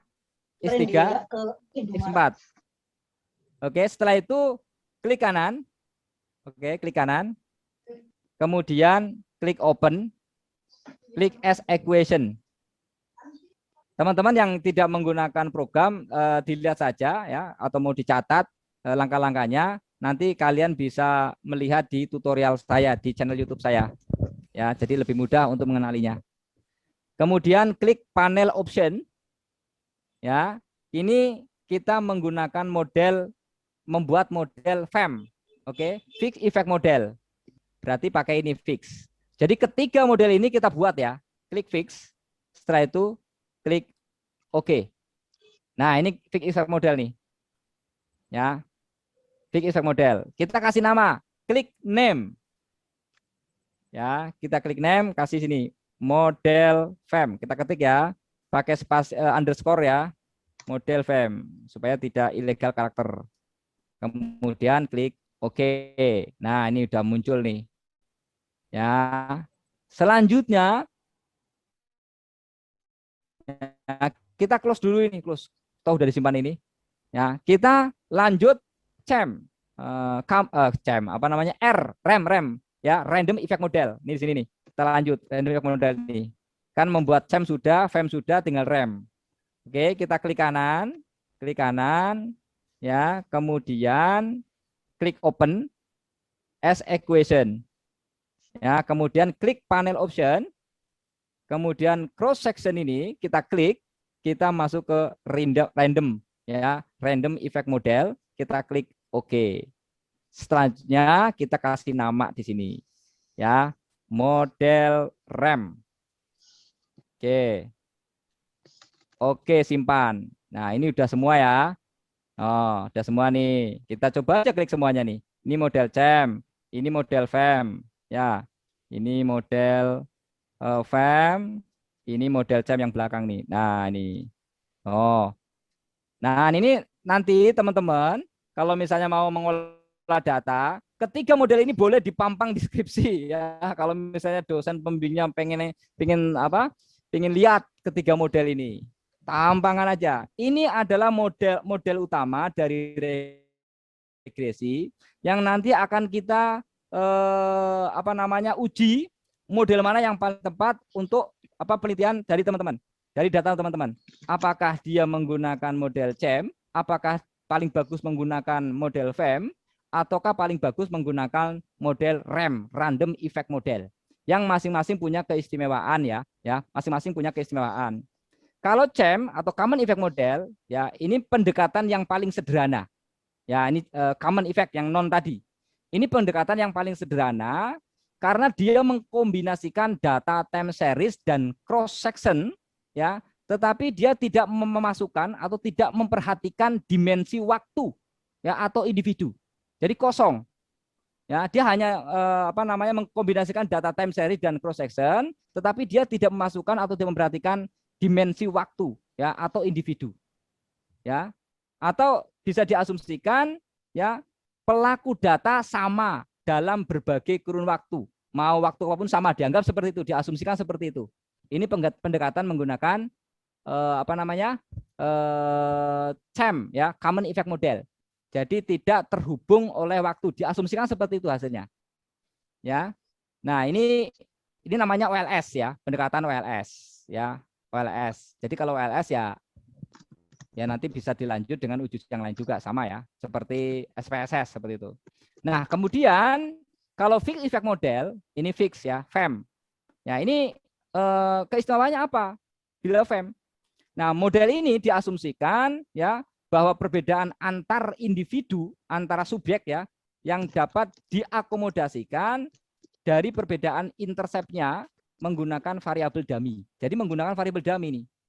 Loh, kok variabel dummy? Yo, memang seperti ini. Ini diasumsikan ya diakomodasikan dari perbedaan intercept-nya menggunakan variabel dummy. Jadi jangan kaget ya. Jadi di variabel intercept-nya ya yang fix ini dianggap sama dalam berbagai kurun waktu. Oke, intercept, tahu intercept kan? Apa konstantanya itu sama dalam berbagai kurun waktu. Ya.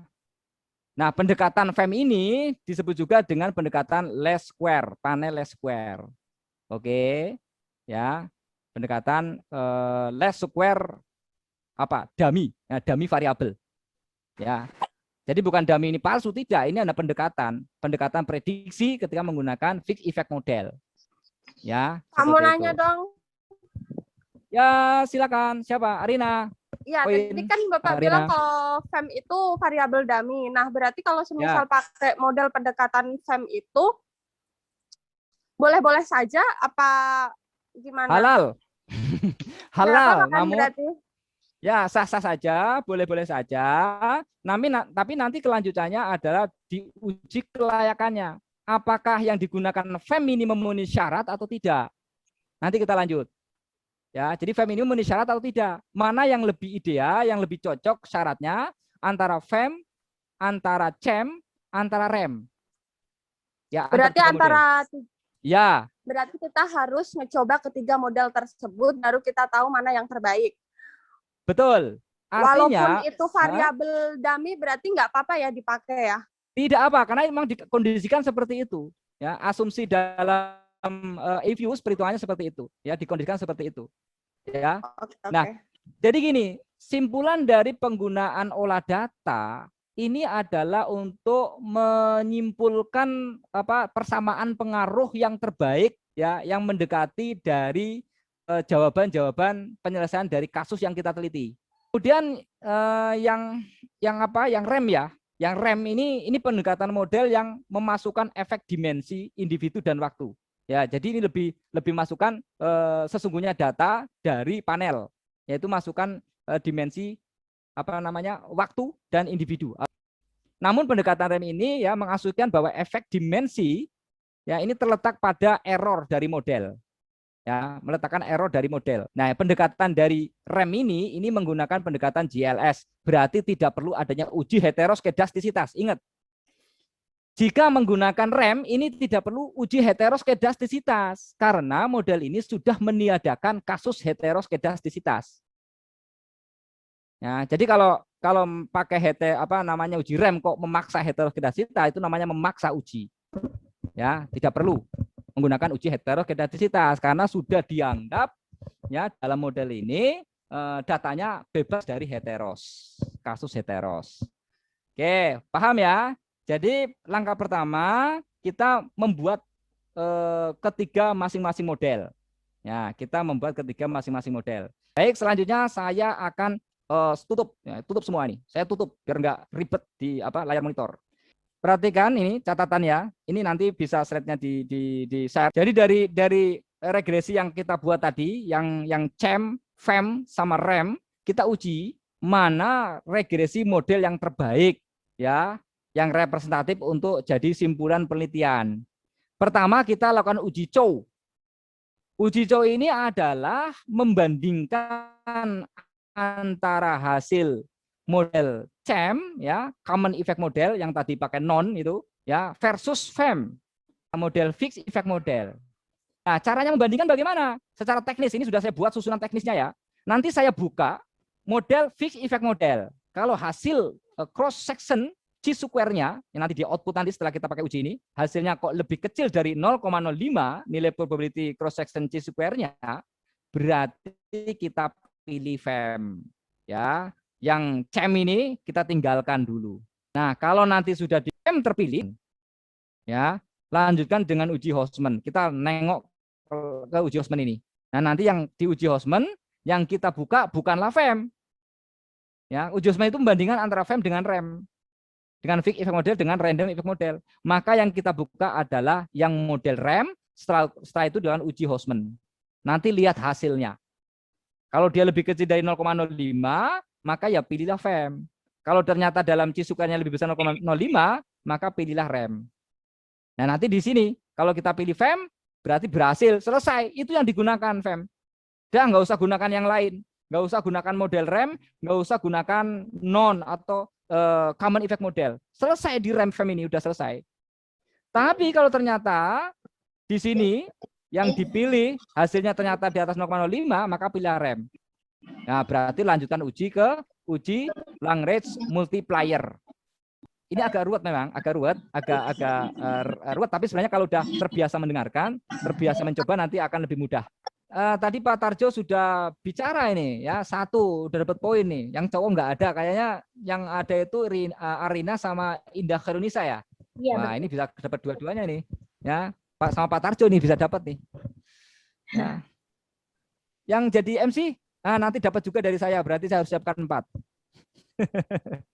Terima kasih, Pak. Ya, udah MC udah wajib dapat, kan? Sama Burianya, Pak. Oh, Buria nanti private ya. Bapak kalau udah punya buku Bapak yang itu gimana dong? Maksudnya yang buku yang mana? Yang tadi? Ya, buku yang tadi Bapak ituin, kasih Ya. tahu. Oh, ya nanti. Saya udah punya. Oh, udah punya. Ya nanti bisa disodakokan ke yang lain, tapi tidak saya cabut, tetap saya kasihkan ya. Bisa disodakokan ke yang lain ya. Nah, berarti kita lakukan uji cow ya. Bagaimana uji cow? Kita lihat. Kita uji menggunakan fix redundant ya, fix ini. Kita lihat hasilnya pada cross section chi square. Di sini nilainya adalah 0,0000 ya, berarti lebih kecil dari 5% atau lebih kecil dari 0,05. Kita buka contekannya. Nah, ini. Jika cross section chi square-nya lebih kecil dari 0,05, tadi 0,0000 kan ya, maka kita pilih FEM. Nah, kita pilih FEM. Berarti ya kita ambil FEM. Tapi kalau lebih besar 0,05, maka kita pilih CEM. Kita tutup yang tadi itu yang FEM, model FEM kita tutup ke CEM. Tapi kita lihat kesimpulan di sini. Jika CEM terpilih, maka lanjutkan uji Lagrange multiplier. Berarti di sini. Nah, tadi yang terpilih kan ini nih, lebih kecil 0,05 ya, maka dapat pilihannya adalah FEM. Jika FEM yang terpilih, maka lanjutkan uji Hausmann. Wah, berarti kita harus melakukan uji lagi nih, uji Hausmann. Karena FEM-nya terpilih kan? Ya, FEM-nya terpilih. Oke, kita habis terpilih nanti kita menuju ke uji Hausmann. Kita buka if-use-nya. Di sini adalah hasil uji dari FEM. Kemudian kita simpan dulu ya. Kita ya, klik freeze, klik name, ketik uji cow. Uji cow. Kemudian sini yang terpilih adalah FEM. Oke, yang terpilih adalah FEM. Ya, bisa diikuti? Bisa ya? Sip. Klik OK. Nah, ini muncul nih. Ya, di sini udah muncul.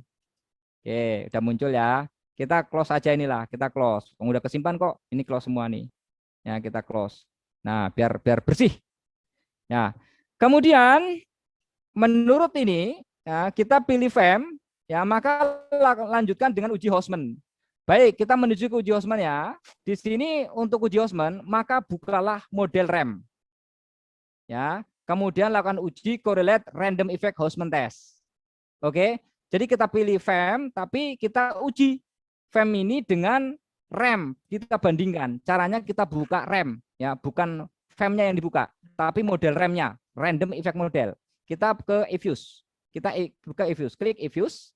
Ya, setelah itu kita klik rem. Ya, kita klik rem di sini, klik 2 kali ya. Klik 2 kali. Kemudian kita uji Hausmann caranya. Karena ini rem ya, beda ya. Kita klik view. Ya, kemudian kita pilih fix random effect model. Ya, kemudian klik correlate random effect Hausmann test. Ya, Hausmann. Oke, Hausmann. Karena ini random pakai rem, pakai kita klik random effect model. Nah, ketemu ini. Kemudian kita lihat sini cross section randomnya, ternyata probability-nya 0,0097. Ya, ini masuk apa nih? Kita buka contekannya. Nah, ini cross section chi square 0,05, maka pilih FEM. Berarti kita masih pilih FEM ya, karena apa? Chi square-nya di bawah 0,05. Ya. keputusannya jika FEM terpilih maka selesai urusannya. Berarti kita menggunakan model FEM, tidak perlu lanjut menggunakan uji Lagrange multiplier, tidak perlu ini lagi. Ya, di sini sudah selesai. Berarti yang terpilih adalah model FEM. Oke, kita kembali ke Fuse.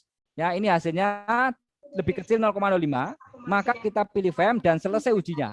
Kita kasih nama dulu ya. Please. Name. Harus dapat mengganti Model maaf, uji so ya. Uji Hausman ya. Uji Hausman. Kemudian sini yang terpilih adalah FEM. Klik OK. Nah, ini suaranya bocor Bu Ria. Nah, ini Hausman ya. Berarti ini kita close ya. Ini boleh kita close semua. Nah, berdasarkan ini maka yang terpilih setelah ini FEM terpilih maka selesai. Tapi kalau tadi ternyata nilainya lebih besar 0,05 ya, yang tadi ini ternyata misalnya nih uji Hausman ini ternyata ini lebih besar dari 0,05, berarti kita harus melakukan uji lebih lanjut. Uji lebih lanjutnya apa? Berarti uji lanjutnya adalah yang terpilih adalah REM ya, menggunakan uji multiplier ya, LM, Lagrange multiplier atau LM di sini. Ya. Terus lanjutkan lagi. Berarti pakai nanti diuji SEM-nya. Nanti bagaimana hasilnya? Tidak dari nilai botsnya dan sebagainya. Berarti dalam kasus ini karena kita sudah tadi lebih kecil dari 0,05, maka pilihannya adalah model FEM. Baik, kita buka model FEM. Ya, kita close ini ya. Kita model FEM. Berarti pilihannya adalah ini. Ya, model FEM. Nah, ini pilihannya. Inilah adalah hasil yang terbaik dengan menggunakan IFUSE jika diuji prasyarat ya, uji Chow sama uji Hausman. Tes, tidak perlu menggunakan uji LM. Tidak perlu menggunakan uji LM karena nilai chi-square-nya pada uji Hausman ini di bawah 0,05. Berhenti sampai saat ini. Tapi kalau misalnya uji Chow-nya di atas 0,05 berarti harus lakukan uji REM kembali. Uji apa namanya? Uji LM, Lagrange multiplier. Ya, langkah-langkahnya seperti tadi saya sampaikan.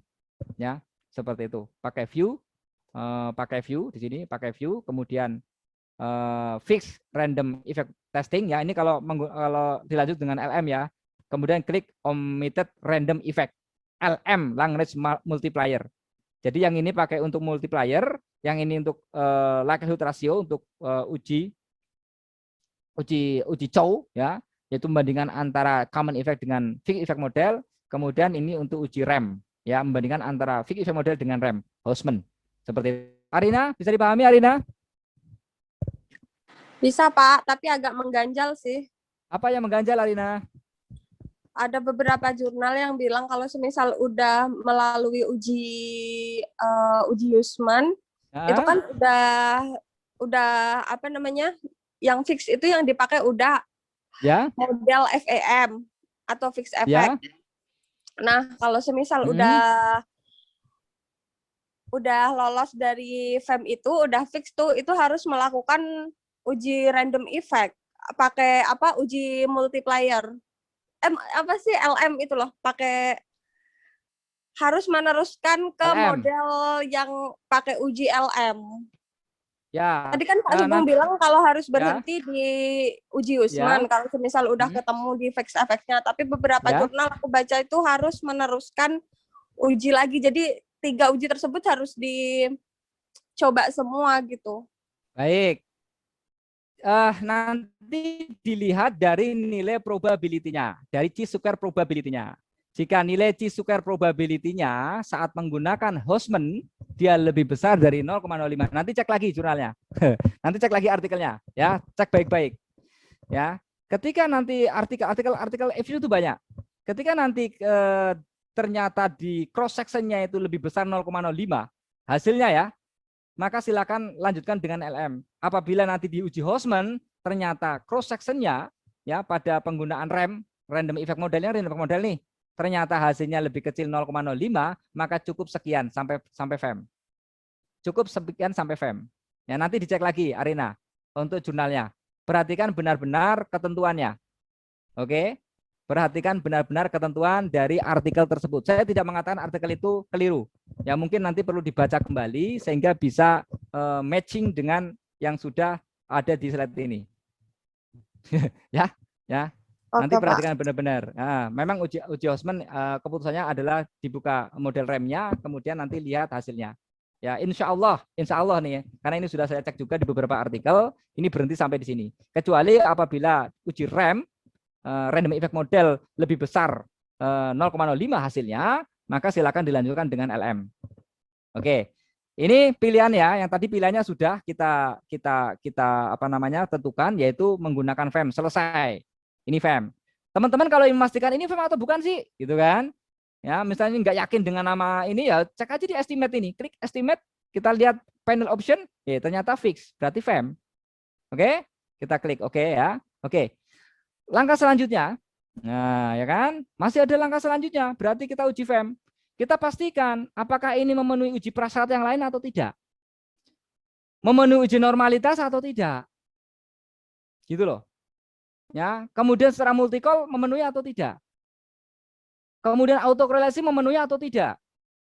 Saya cek data ini tidak memenuhi autokorelasi. Ya, gimana ini kalau nggak memenuhi autokorelasi? Ya, nggak usah putus asa. Ya, kita cari asa-asa yang lain. Siapa tahu ada solusi. Ya, siapa tahu ada solusi. Ya, memang kalau belajar itu memang harus ada masalah. Kalau misalnya kita belajar mulus-mulus saja, nggak ada masalah, nanti ilmunya kita tidak sedalam di dalam kita mengatasi masalah. Ya, semakin Bapak, banyak ya. nih kan kalau misalkan yang uji Siapa FEM ini? itu Oh, Indah, Bu Ria. Pak. Ya, Bu Ria ya. Indah, Pak. Oh, Indah. Poin, jangan lupa. Bapak, Gimana, saya mau Indah? nanya. Ya, silakan. Nih, kan kalau misalkan saya kan tadi kan sambil ngituin uji punya saya ya, Pak. Terus Ya. kalau punya saya tuh yang probabilitasnya yang uji CEM itu lebih bagus daripada uji FEM. Uji mana itu? Cowok atau uji apa? Uji yang itu common itu lebih bagus, Pak, hasilnya probabilitasnya daripada uji yang fix. Uji common. Tapi kan Uji cowok iya, kali. Bapak yang pertama, yang Ya, uji cowok estimasi namanya. pertama. Ya, uji cowok. Mungkin yang masuk model regresinya kali. Iya, model regresinya, Pak. Ya, Itu gimana? probabilitasnya itu lebih bagus yang Ya. CM. Ya, CM, yang CM-nya ya, uji CM ya. Itu probabilitasnya lebih uji cowok. bagus. Ya, terus? Tapi pas diuji tadi sama Bapak bareng-bareng itu ternyata ya mengikutin Bapak yang fix. Tapi padahal dia probabilitasnya ya jelek lah, Pak. Bisa dikatakan. Ya, makanya gini, nanti misalnya CM nih, tadi 3 model udah dibuat belum sama si Indah? Udah, 3 model Pak. ya. Kemudian langkah selanjutnya diuji cowok ya, dengan dibuka FEM. Hasilnya apa? Hasilnya kayak Bapak kayak gitu, 0,000. Ya, berarti lebih kecil 0,05 ya. Ya. Oke, berarti si Indah pilih FEM. Nanti FEM ini uji Hosman. Uji Hosman hasilnya gimana, Indah? Sama 0,000. 0,00 ya, berarti cukup FEM yang terbaik adalah FEM. Tapi nanti ya, tadi yang dibuka rem kan ya, pada Hosman rem ya, Indah? Iya, Pak. Pada uji Hosman rem kan, yang dibuka kan? Iya. Oke, berarti si Indah udah cukup sampai FEM, sampai Hosman udah bagus karena di bawah 0,05 untuk C-square-nya kan, untuk cross section-nya kan? Iya, Pak. Oke, berarti FEM. Silakan nanti model FEM itu si Indah otak-atik. Ya. Cek asumsi prasyaratnya. Apakah dia normal datanya atau kena multicall atau tidak? Kena heteros atau tidak? Kalau sudah aman semuanya, dari auto juga aman ya, auto aman, ya sudah. Silakan hasilnya diinterpretasikan dan itu jadi hasil skripsimu. Selamat sidang, selamat ujian, dan selamat mendapatkan nilai A. Amin, gitu kan? Amin. Nah, ya, memang paling membahagiakan adalah ketika proses itu dilalui, kemudian hasilnya ada titik terang, ya, itu akan membahagiakan. Ya, akan membahagiakan. Akan percaya diri. Akan lebih percaya diri ketika semua reason ilmiah si Indah miliki.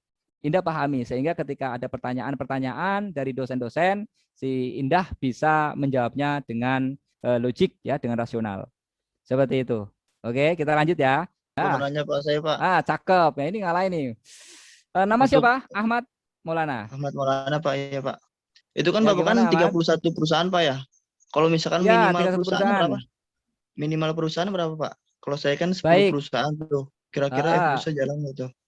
jadi gini, data kalau secara statistika ya, data ya, bukan sampel ya, bukan audien.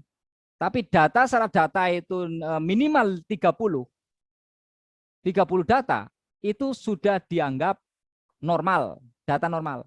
Meskipun demikian, perlu dilakukan uji normalitas. Bisa diterima ya. Jadi silakan. Tapi semakin banyak datanya, semakin banyak sampelnya, maka penelitian itu akan menjadi semakin representatif, semakin mewakili. Bisa dipahami ya? Karena Iya Pak. data itu kadang ada outlier, ada yang ekstrim, ya. Nah, yang ekstrim ini apabila kita tekadkan untuk kita olah, maka malah akan memberikan impact kebiasan pada hasil, menjadi bias, menjadi tidak bisa disimpulkan pengaruh antara variabel independen dengan variabel variabel Y. Ya, yang namanya bias ketika kita gunakan untuk memprediksi strategi perusahaan ya bahaya, bisa beresiko itu perusahaan. Gitu kan? Oke, bisa diterima? Bisa diterima ya? Ya Pak. Ya Pak, Makanya berarti minimum 30 data ya Pak ya? ya, poin 10 untuk si Ahmad Maulana. Ya, makanya apa namanya? Supaya hasilnya itu representatif, maka regresi ini benar-benar dipastikan memenuhi syarat asumsi klasik. Apapun yang terjadi, asumsi klasik sudah sah, regresi sudah bagus, hasilnya kok misalnya tidak tidak signifikan secara parsial, ya, ada yang minus dan sebagainya, no problemo. Atau misalnya adjust R-nya itu lebih kecil, sudah harapan ya, no problemo, nanti bisa diuji. Tetapi secara ilmiah teman-teman sudah mengantongi alasannya, nggak usah khawatir. Secara ilmiah sudah mengantongi alasannya. Dan apapun penelitiannya, ketika asumsi klasik lolos, regresinya baik, ya, apapun hasilnya itu tetap ada manfaatnya buat perusahaan. Ya, ada manfaatnya. Artinya mungkin ini meskipun ini tidak kontribusi pengaruh lebih besar, yo jangan pakai variabel ini nanti ketika melaksanakan strategi perusahaan, enggak masalah. Karena kita penelitian edukasi. Ya, riset edukasi. Ya, gitu ya. Ya, nanti bisa diterjemahkan secara ilmiah. Berarti simpulannya adalah jangan menggunakan variabel ini ketika tidak memberikan adjust R yang lebih besar atau kontribusi lebih besar, kan seperti itu. Oke, lanjut ya. Saya khawatir waktunya habis karena mau azan. Ya, saya akan percepat. Berarti kita lakukan uji asumsi klasik ini ya. Ya, kalau kayak gini udah nggak main SPSS nih. Nggak apa-apa, nanti kita curhat aja tentang hasil olah data, nggak apa-apa. Ya, boleh nanti curhat sama saya atau pas di event ini. Ya, saya kasih waktu lebih cepat. Baik, setelah itu kita lakukan uji uji normalitas ya. Teman-teman bisa klik view di sini. Oke, seperti tadi. Kemudian klik residual diagnostik. Ya, kemudian klik histogram normality test. Oke. Histogram normality test. Klik sini. Nah, ini hasilnya. Ya. Berapa? Probability-nya lihat di atas 0,05 atau 9%. Berarti hasilnya adalah data normal. Ya, data berdasar normal berarti boleh ya digunakan untuk regresi. Ya, untuk regresi. Lanjut ya. Berarti kita sudah lolos uji apa ini? Uji apa? Uji normalitas. Baru ngomong normalitas lupa ya. Kita simpan aja sini deh. Simpan. Nah, kita simpan di sini uji normalitasnya. Kemudian klik name ya. Uji normalitas ya, kemudian klik OK ya. Di sini udah kesimpan ya uji normalitas. Oh ya, satu lagi pembelajaran, ketika teman-teman ingin menyimpan gambar ini, nah nanti kan bingung tuh kalau mau menyimpan di skripsi ya. Teman-teman nggak usah khawatir, tinggal klik kanan saja, kemudian klik save grab to disk sini, klik, nah ya kan. Kemudian klik browse. Ya, ini browse-nya diklik. Mau disimpan di mana ini? Mau disimpan di mana? Nah, misal gitu, silakan cari aja. Ya, kita simpan di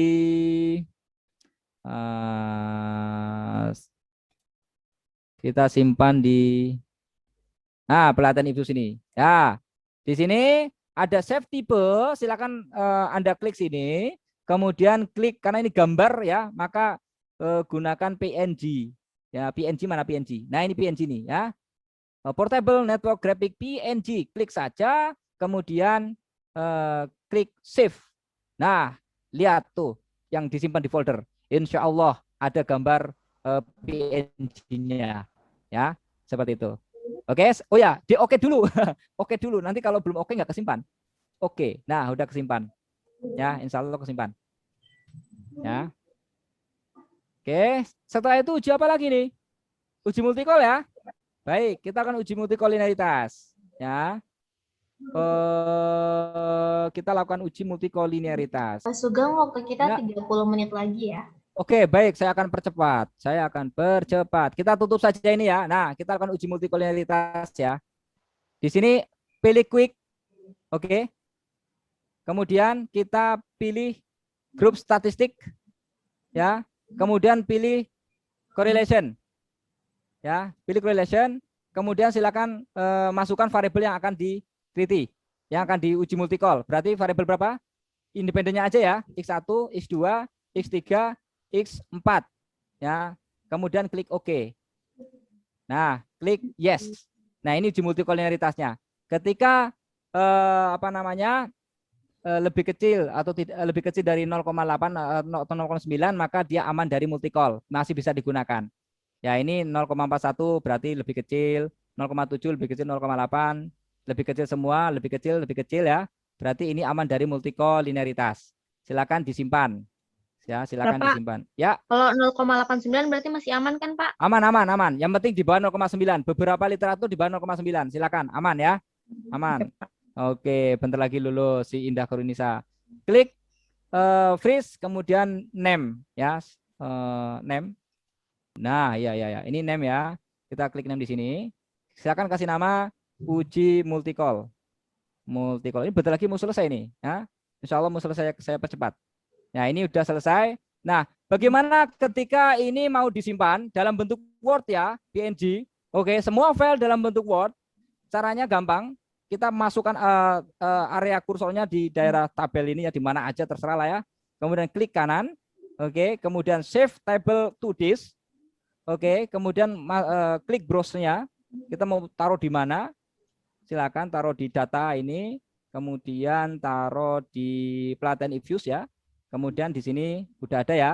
Nah, selanjutnya biar dia masuk terkonfirmasi dengan Word ya, kita klik sini, kemudian pilih Rich Text Format ya, RTF. Rich Text Format. Klik saja, kemudian klik save. Nah, klik OK. Nah, nanti dicek silakan ya pada folder kalian. Itu udah muncul. Oke, uji multikol sudah. Kemudian kita lakukan uji apa? Kita tutup aja nih, nggak apa-apa. Nah, kita tutup saja. Nah, kita tutup saja. Kemudian kita lakukan uji selanjutnya. Pak, kalau misalnya pas uji normalitas datanya nggak normal itu harus digimanain, Pak? Ya dinormalkan. Masih gitu, Pak. Jadi kalau nggak Di-lock bisa ya, Pak? ya bisa nanti sama dengan SPSS, bisa ditransformasi datanya, pilihannya, atau bisa ditambah datanya. Oh, Nah, kalau di-lock bisa kan ya? Ya, di lock itu artinya di transformasi datanya. Ya. kalau ditransformasi, berarti kita misalnya datanya dari awal tuh udah nggak normal, berarti transformasi berarti ulang uji dari awal juga ya, Pak? Iya, jadi sama. Ketika itu sudah transformasi data, bila menggunakan Ifuse, maka lakukan uji ulang dengan data yang sudah tertransformasi. Oh iya. Ya, karena biasanya nanti di Ifuse itu akan muncul jumlah responden atau sampelnya itu muncul. Yang tadinya katakanlah 150 berkurang kan menjadi 93 atau 92. Maka model itulah yang nanti akan diuji dengan uji Chow sebagainya. Dan itu yang digunakan. Transformasi gitu ya, Pak? Ya, betul, transformasi data. Nggak usah khawatir. Itu tahu Pak di logaritma natural di Excel, terus abis itu baru saya uji di Ifuse. Ya, kalau itu misalnya masih nanti bisa gini loh, nanti bisa normalitas dulu, bisa transformasi data, lakukan itu. Kalau misalnya udah bagus ya pakai uji yang normal itu. Datanya bisa diambil pakai yang sudah normal. Boleh pakai itu. Yang tadi kau sampaikan itu, boleh. Ya. Boleh ya? Boleh. Oke. Karena gini, kita membuat model regresi apapun tujuannya adalah untuk melihat besarnya pengaruh, bukan? Untuk melihat arahnya pengaruh, itu aja. Gitu. Jadi rumus regresi itu adalah persamaan. apapun variabel X nanti hasilnya, X-nya itu berubah, persamaannya ya konstan seperti itu. Gitu loh. Pengaruhnya sekian ya udah sekian, hanya untuk melihat itu dalam penelitian. Jadi ketika transformasi data, datanya berubah dari awal, nggak usah khawatir. Karena memang kita tujuannya bukan data itu. Kita tujuannya adalah rumusan dari persamaan regresinya. Berapa nilai slope-nya, kan gitu. Tahu slope ya? Yang itu loh, yang nilai beta, itu slope. Nah, itu slope. Ya. Ya, nanti konstantanya berapa itu sumbangsihnya kan di situ. Ya, nanti kita bisa menyimpulkan berapa pengaruhnya, berapa kontribusinya kan di situ. Tujuannya kan gitu. Oke, bisa diterima ya. Kita lanjut ke uji apa? Heteros ya. Iya, Pak. Oke, heteros. Nah, ini karena ini menggunakan FEM, Fixed Extent Model. Jadi kalau menggunakan OLS ya, OLS itu Fixed Model dan Common Effect Model, kita bisa langsung menggunakan ini residual nih, ini diagnostik. Klik saja nih. Ya, kita lihat. Oh, ternyata dia tidak mau. Kenapa tidak mau? Baik. Kita cari tahu kenapa tidak mau. Oke. Perhatikan ya, teman-teman. Ya, perhatikan ya. Ini adalah data panel. Ini adalah data panel. Ketika data panel menggunakan tipe panel, maka sampai kapanpun tidak bisa dilakukan uji heteroskedastisitas. Ya, ini apa namanya menjadi perbincangan yang hangat ini. Ketika data panel kita lakukan uji heteroskedastisitas dengan residual diagnostik, ya kita paksa, maka dia tidak akan bisa. Ya, cross section with periode JLS tidak bisa. Maka caranya apabila kita memang dipaksa untuk melakukan uji heteroskedastisitas ya pada data panel ini, maka kita harus merubah time series itu tidak menjadi runtut waktu lagi.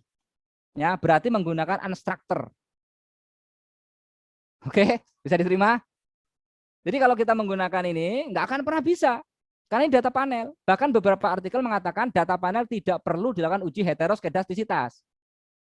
Tapi kalau memaksa untuk dilakukan uji heteroskedastisitas, ya, maka harus dirubah tipenya menjadi unstructured atau data cross section, bukan data time series lagi.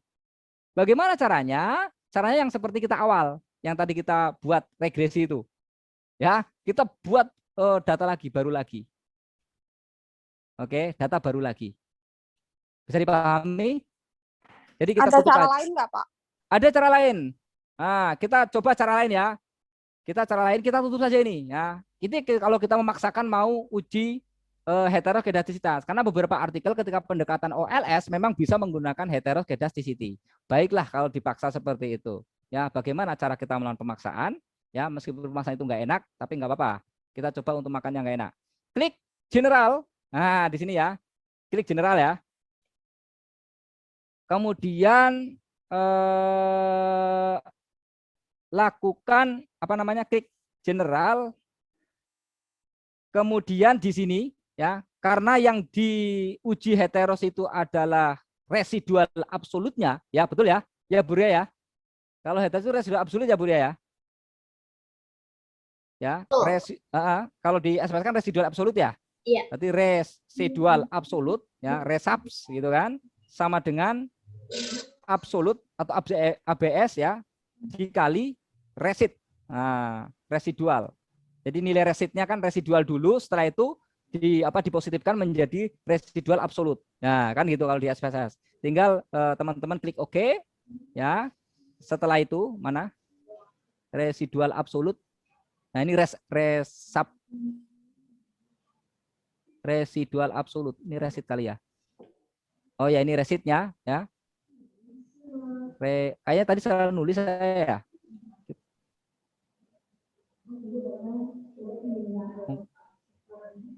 Oh iya, salah nulis saya.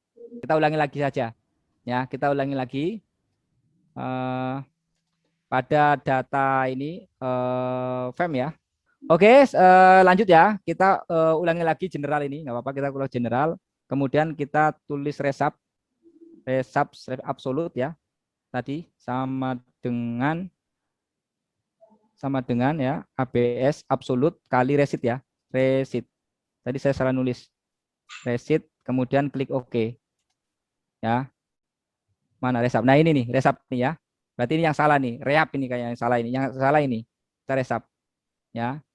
Kemudian klik quick sini, quicks ya. Kemudian kita masuk ke estimate equation.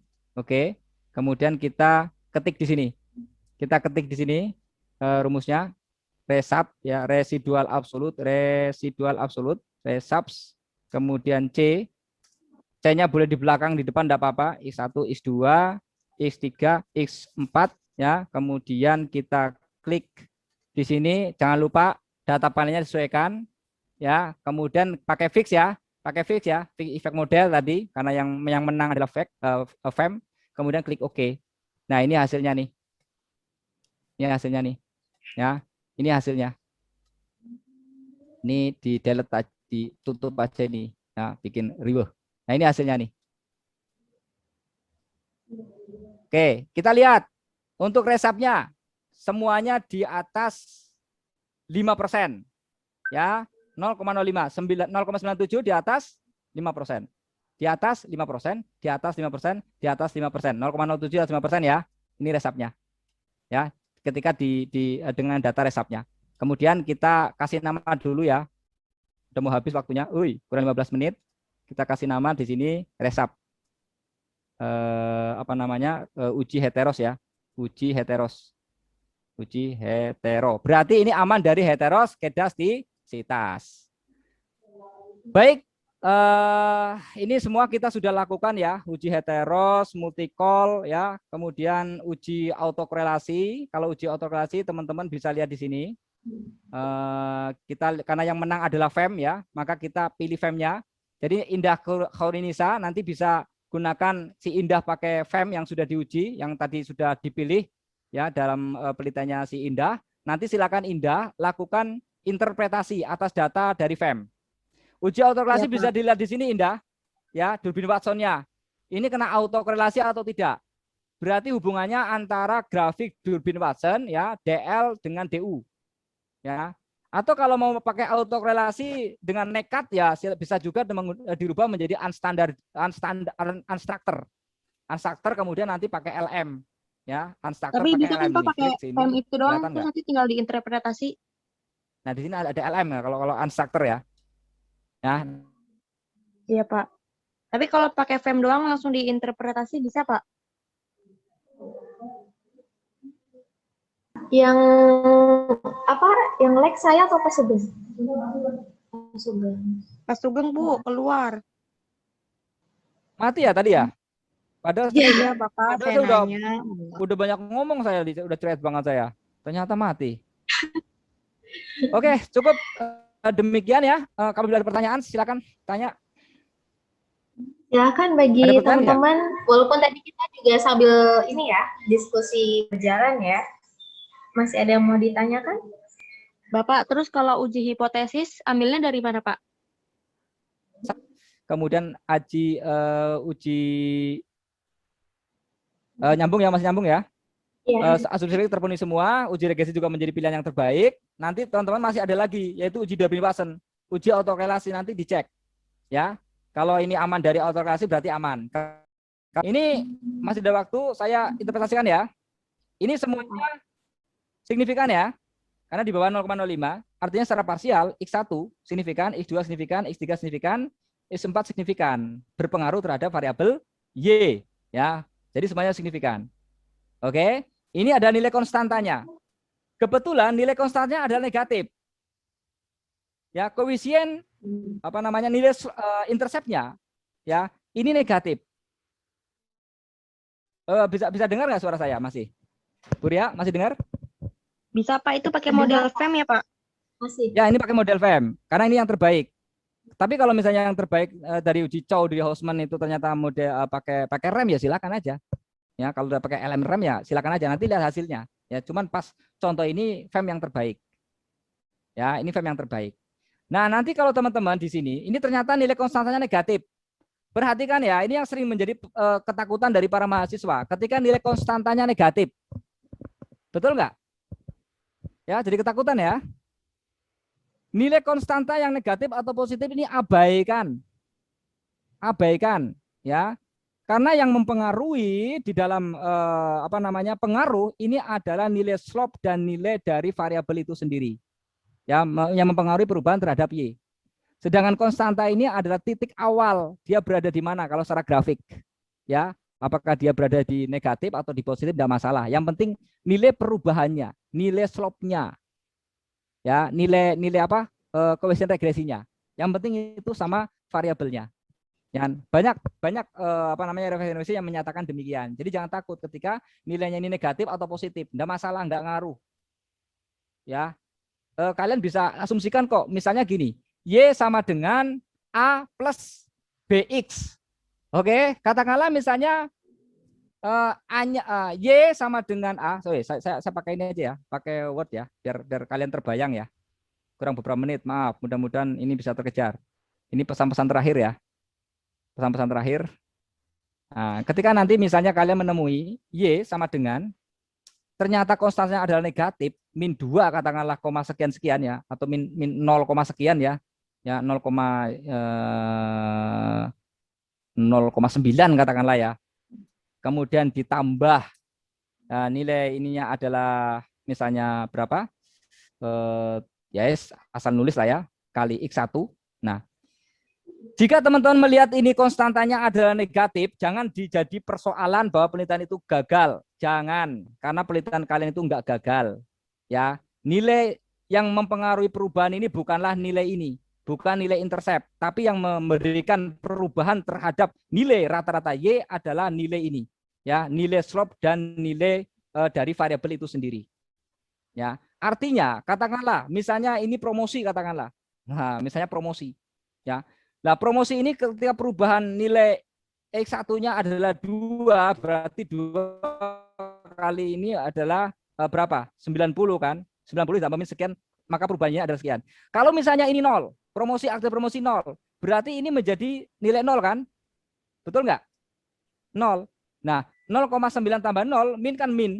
Gitu kan? Nah, mungkin nggak? Belum apa-apa promosi penjualannya kok minus? Mungkin nggak? Artinya mau ini positif atau negatif tidak masalah. Oke? Mau positif negatif ini tidak masalah. Nggak ada artinya. Karena ini adalah start awal. Ya, kalau dalam grafik seperti itu, dalam statistika seperti itu. Insya Allah seperti itu. Ya. Oke?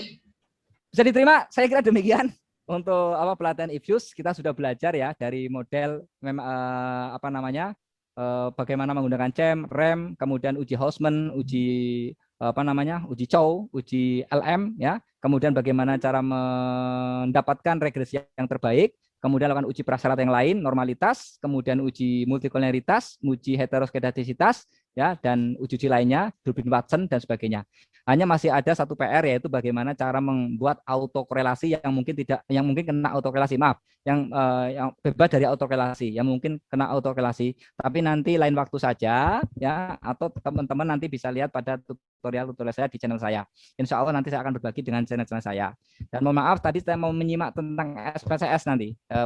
Tadi permintaan Arina atau requestnya kan SPSS ya. Tapi insya Allah sama saja, saya agak waktunya karena nggak cukup. Jadi untuk SPSS, silakan teman-teman bisa lihat di tutorial saya. Ya, nanti apabila ada pertanyaan bisa tulis di komen di situ. Nanti insya Allah akan saya jawab.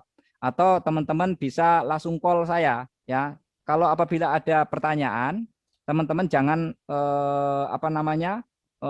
WA saya kalau minta penjelasan banyak ya. 90, silakan kita diskusi bagaimana cara mengatasi kendala-kendala dalam mengolah data. Terima kasih. Wassalamualaikum warahmatullahi wabarakatuh. Waalaikumsalam warahmatullahi wabarakatuh. Pemaparannya sudah sangat gamblang ya dan jelas sekali tadi terkait dengan IFUS. Semoga teman-teman mahasiswa juga sudah tidak bingung lagi dan tidak pusing lagi. Dan tadi ya kalau misalnya masih ada pertanyaan, boleh secara langsung, nanti boleh telepon Pak Sugeng by WA ya, seperti itu. Baik, karena kita sudah mau habis juga ya. Terima kasih untuk kembali event-event kalian bisa kita atau mengucapkan mohon maaf apabila ada kesalahan selama saya memandu jalannya acara pada pagi hari ini. Dan sebelum saya alihkan kepada MC, tadi saya mau review untuk perolehan poinnya Pak Sugeng untuk Arina Oh ya, Busroni ya lupa saya. Silakan. 30 ya, Pak Sutarjo ada 10 dan Indah Hairunisa ada 30. Itu yang saya record ya, karena tadi sempat laptop saya mati, jadi khawatir ada yang nggak ke record, tapi hanya ada 3 nama itu ya yang siapa aktif. aja Bu, yang nomor 1 siapa? Arina, terus Khairunisa, Pak Sutarjo dan Indah Hairunisa. masih ada 1 cowok tadi. Oh, Ahmad Maulana. Ahmad Maulana. Ya, berarti ini berapa poinnya Ahmad Maulana? Draw. Berapa, Pak? Ahmad Maulana 10. Oke, karena Ahmad Maulana dari awal sampai akhir dia mengikutin, Pak Tarjo mungkin lagi vaksin, maka tambahin lagi poin 10. Jadi Ahmad Maulana poinnya 20. Pak Tarjo 10 gitu kalau nggak salah kan ya? Buku dari Pak Sugeng, Ya. Indah dan Ahmad Maulana. Suara saya terdengar nggak? Terdengar, tadi agak putus-putus. Putus-putus ya? Ya, terdengar. Jadi nanti bisa diambil di ini ya, di TU ya. Mungkin hari apa ya? Saya ke kampus ya. Sekarang hari apa sih Bu Ria? Aku lupa. Hari Rabu, Pak. Hari Rabu ya, atau hari Kamis atau Senin lah. Nanti saya siapkan di sana dengan nama ya, dengan nama. Ya, oke ya. Sebelumnya Bu saya closing. Saya terima kasih sekali ya atas kehadirannya, atas semua partisipasinya. Terima kasih panitia. Saya mohon maaf Bu apabila ada hal yang kurang berkenan. Terima kasih, saya closing ya Bu ya. Wassalamualaikum warahmatullahi wabarakatuh. Waalaikumsalam warahmatullahi wabarakatuh. Oke, teman-teman, sebelum kita akhiri acara kita hari ini, kita foto bersama terlebih dahulu. Ayo yang foto. Oke, boleh di on cam dulu semuanya teman-teman. Udah bisa yuk. Udah ya. Oke, sudah. Terima kasih, semua teman-teman yang sudah bergabung dalam pelatihan EVIUS hari ini. Kurang dan lebihnya dari saya selaku moderator, mohon maaf. Wassalamualaikum warahmatullahi wabarakatuh. Saya kembalikan ke MC kepada Ibu Ambarwati. Saya persilakan. Saya ucapkan terima kasih kepada pemateri yang telah menyampaikan materi yang luar biasa, dan saya juga berterima kasih kepada Ibu Ria yang telah memandu acara ini sehingga acara ini dapat berjalan dengan lancar hingga akhir. Hadirin sekalian, demikianlah acara pelatihan EVIUS online ini. Saya selaku pembawa acara memohon maaf yang sebesar-besarnya apabila ada tutur kata saya yang sekiranya kurang berkenan dalam kelangsungan acara, baik yang sengaja maupun tidak sengaja. Sampailah kita di ujung acara, marilah kita tutup acara pelatihan ini dengan mengucapkan alhamdulillahirrahmanirrahim. Alhamdulillahirrahmanirrahim. Oke. Cukup sekian. Ya, sekian dari kami semua. Wassalamualaikum warahmatullahi wabarakatuh. Waalaikumsalam warahmatullahi wabarakatuh. Terima kasih ya Pak Sugeng. Terima kasih sama-sama. Terima kasih Mbak Ambar.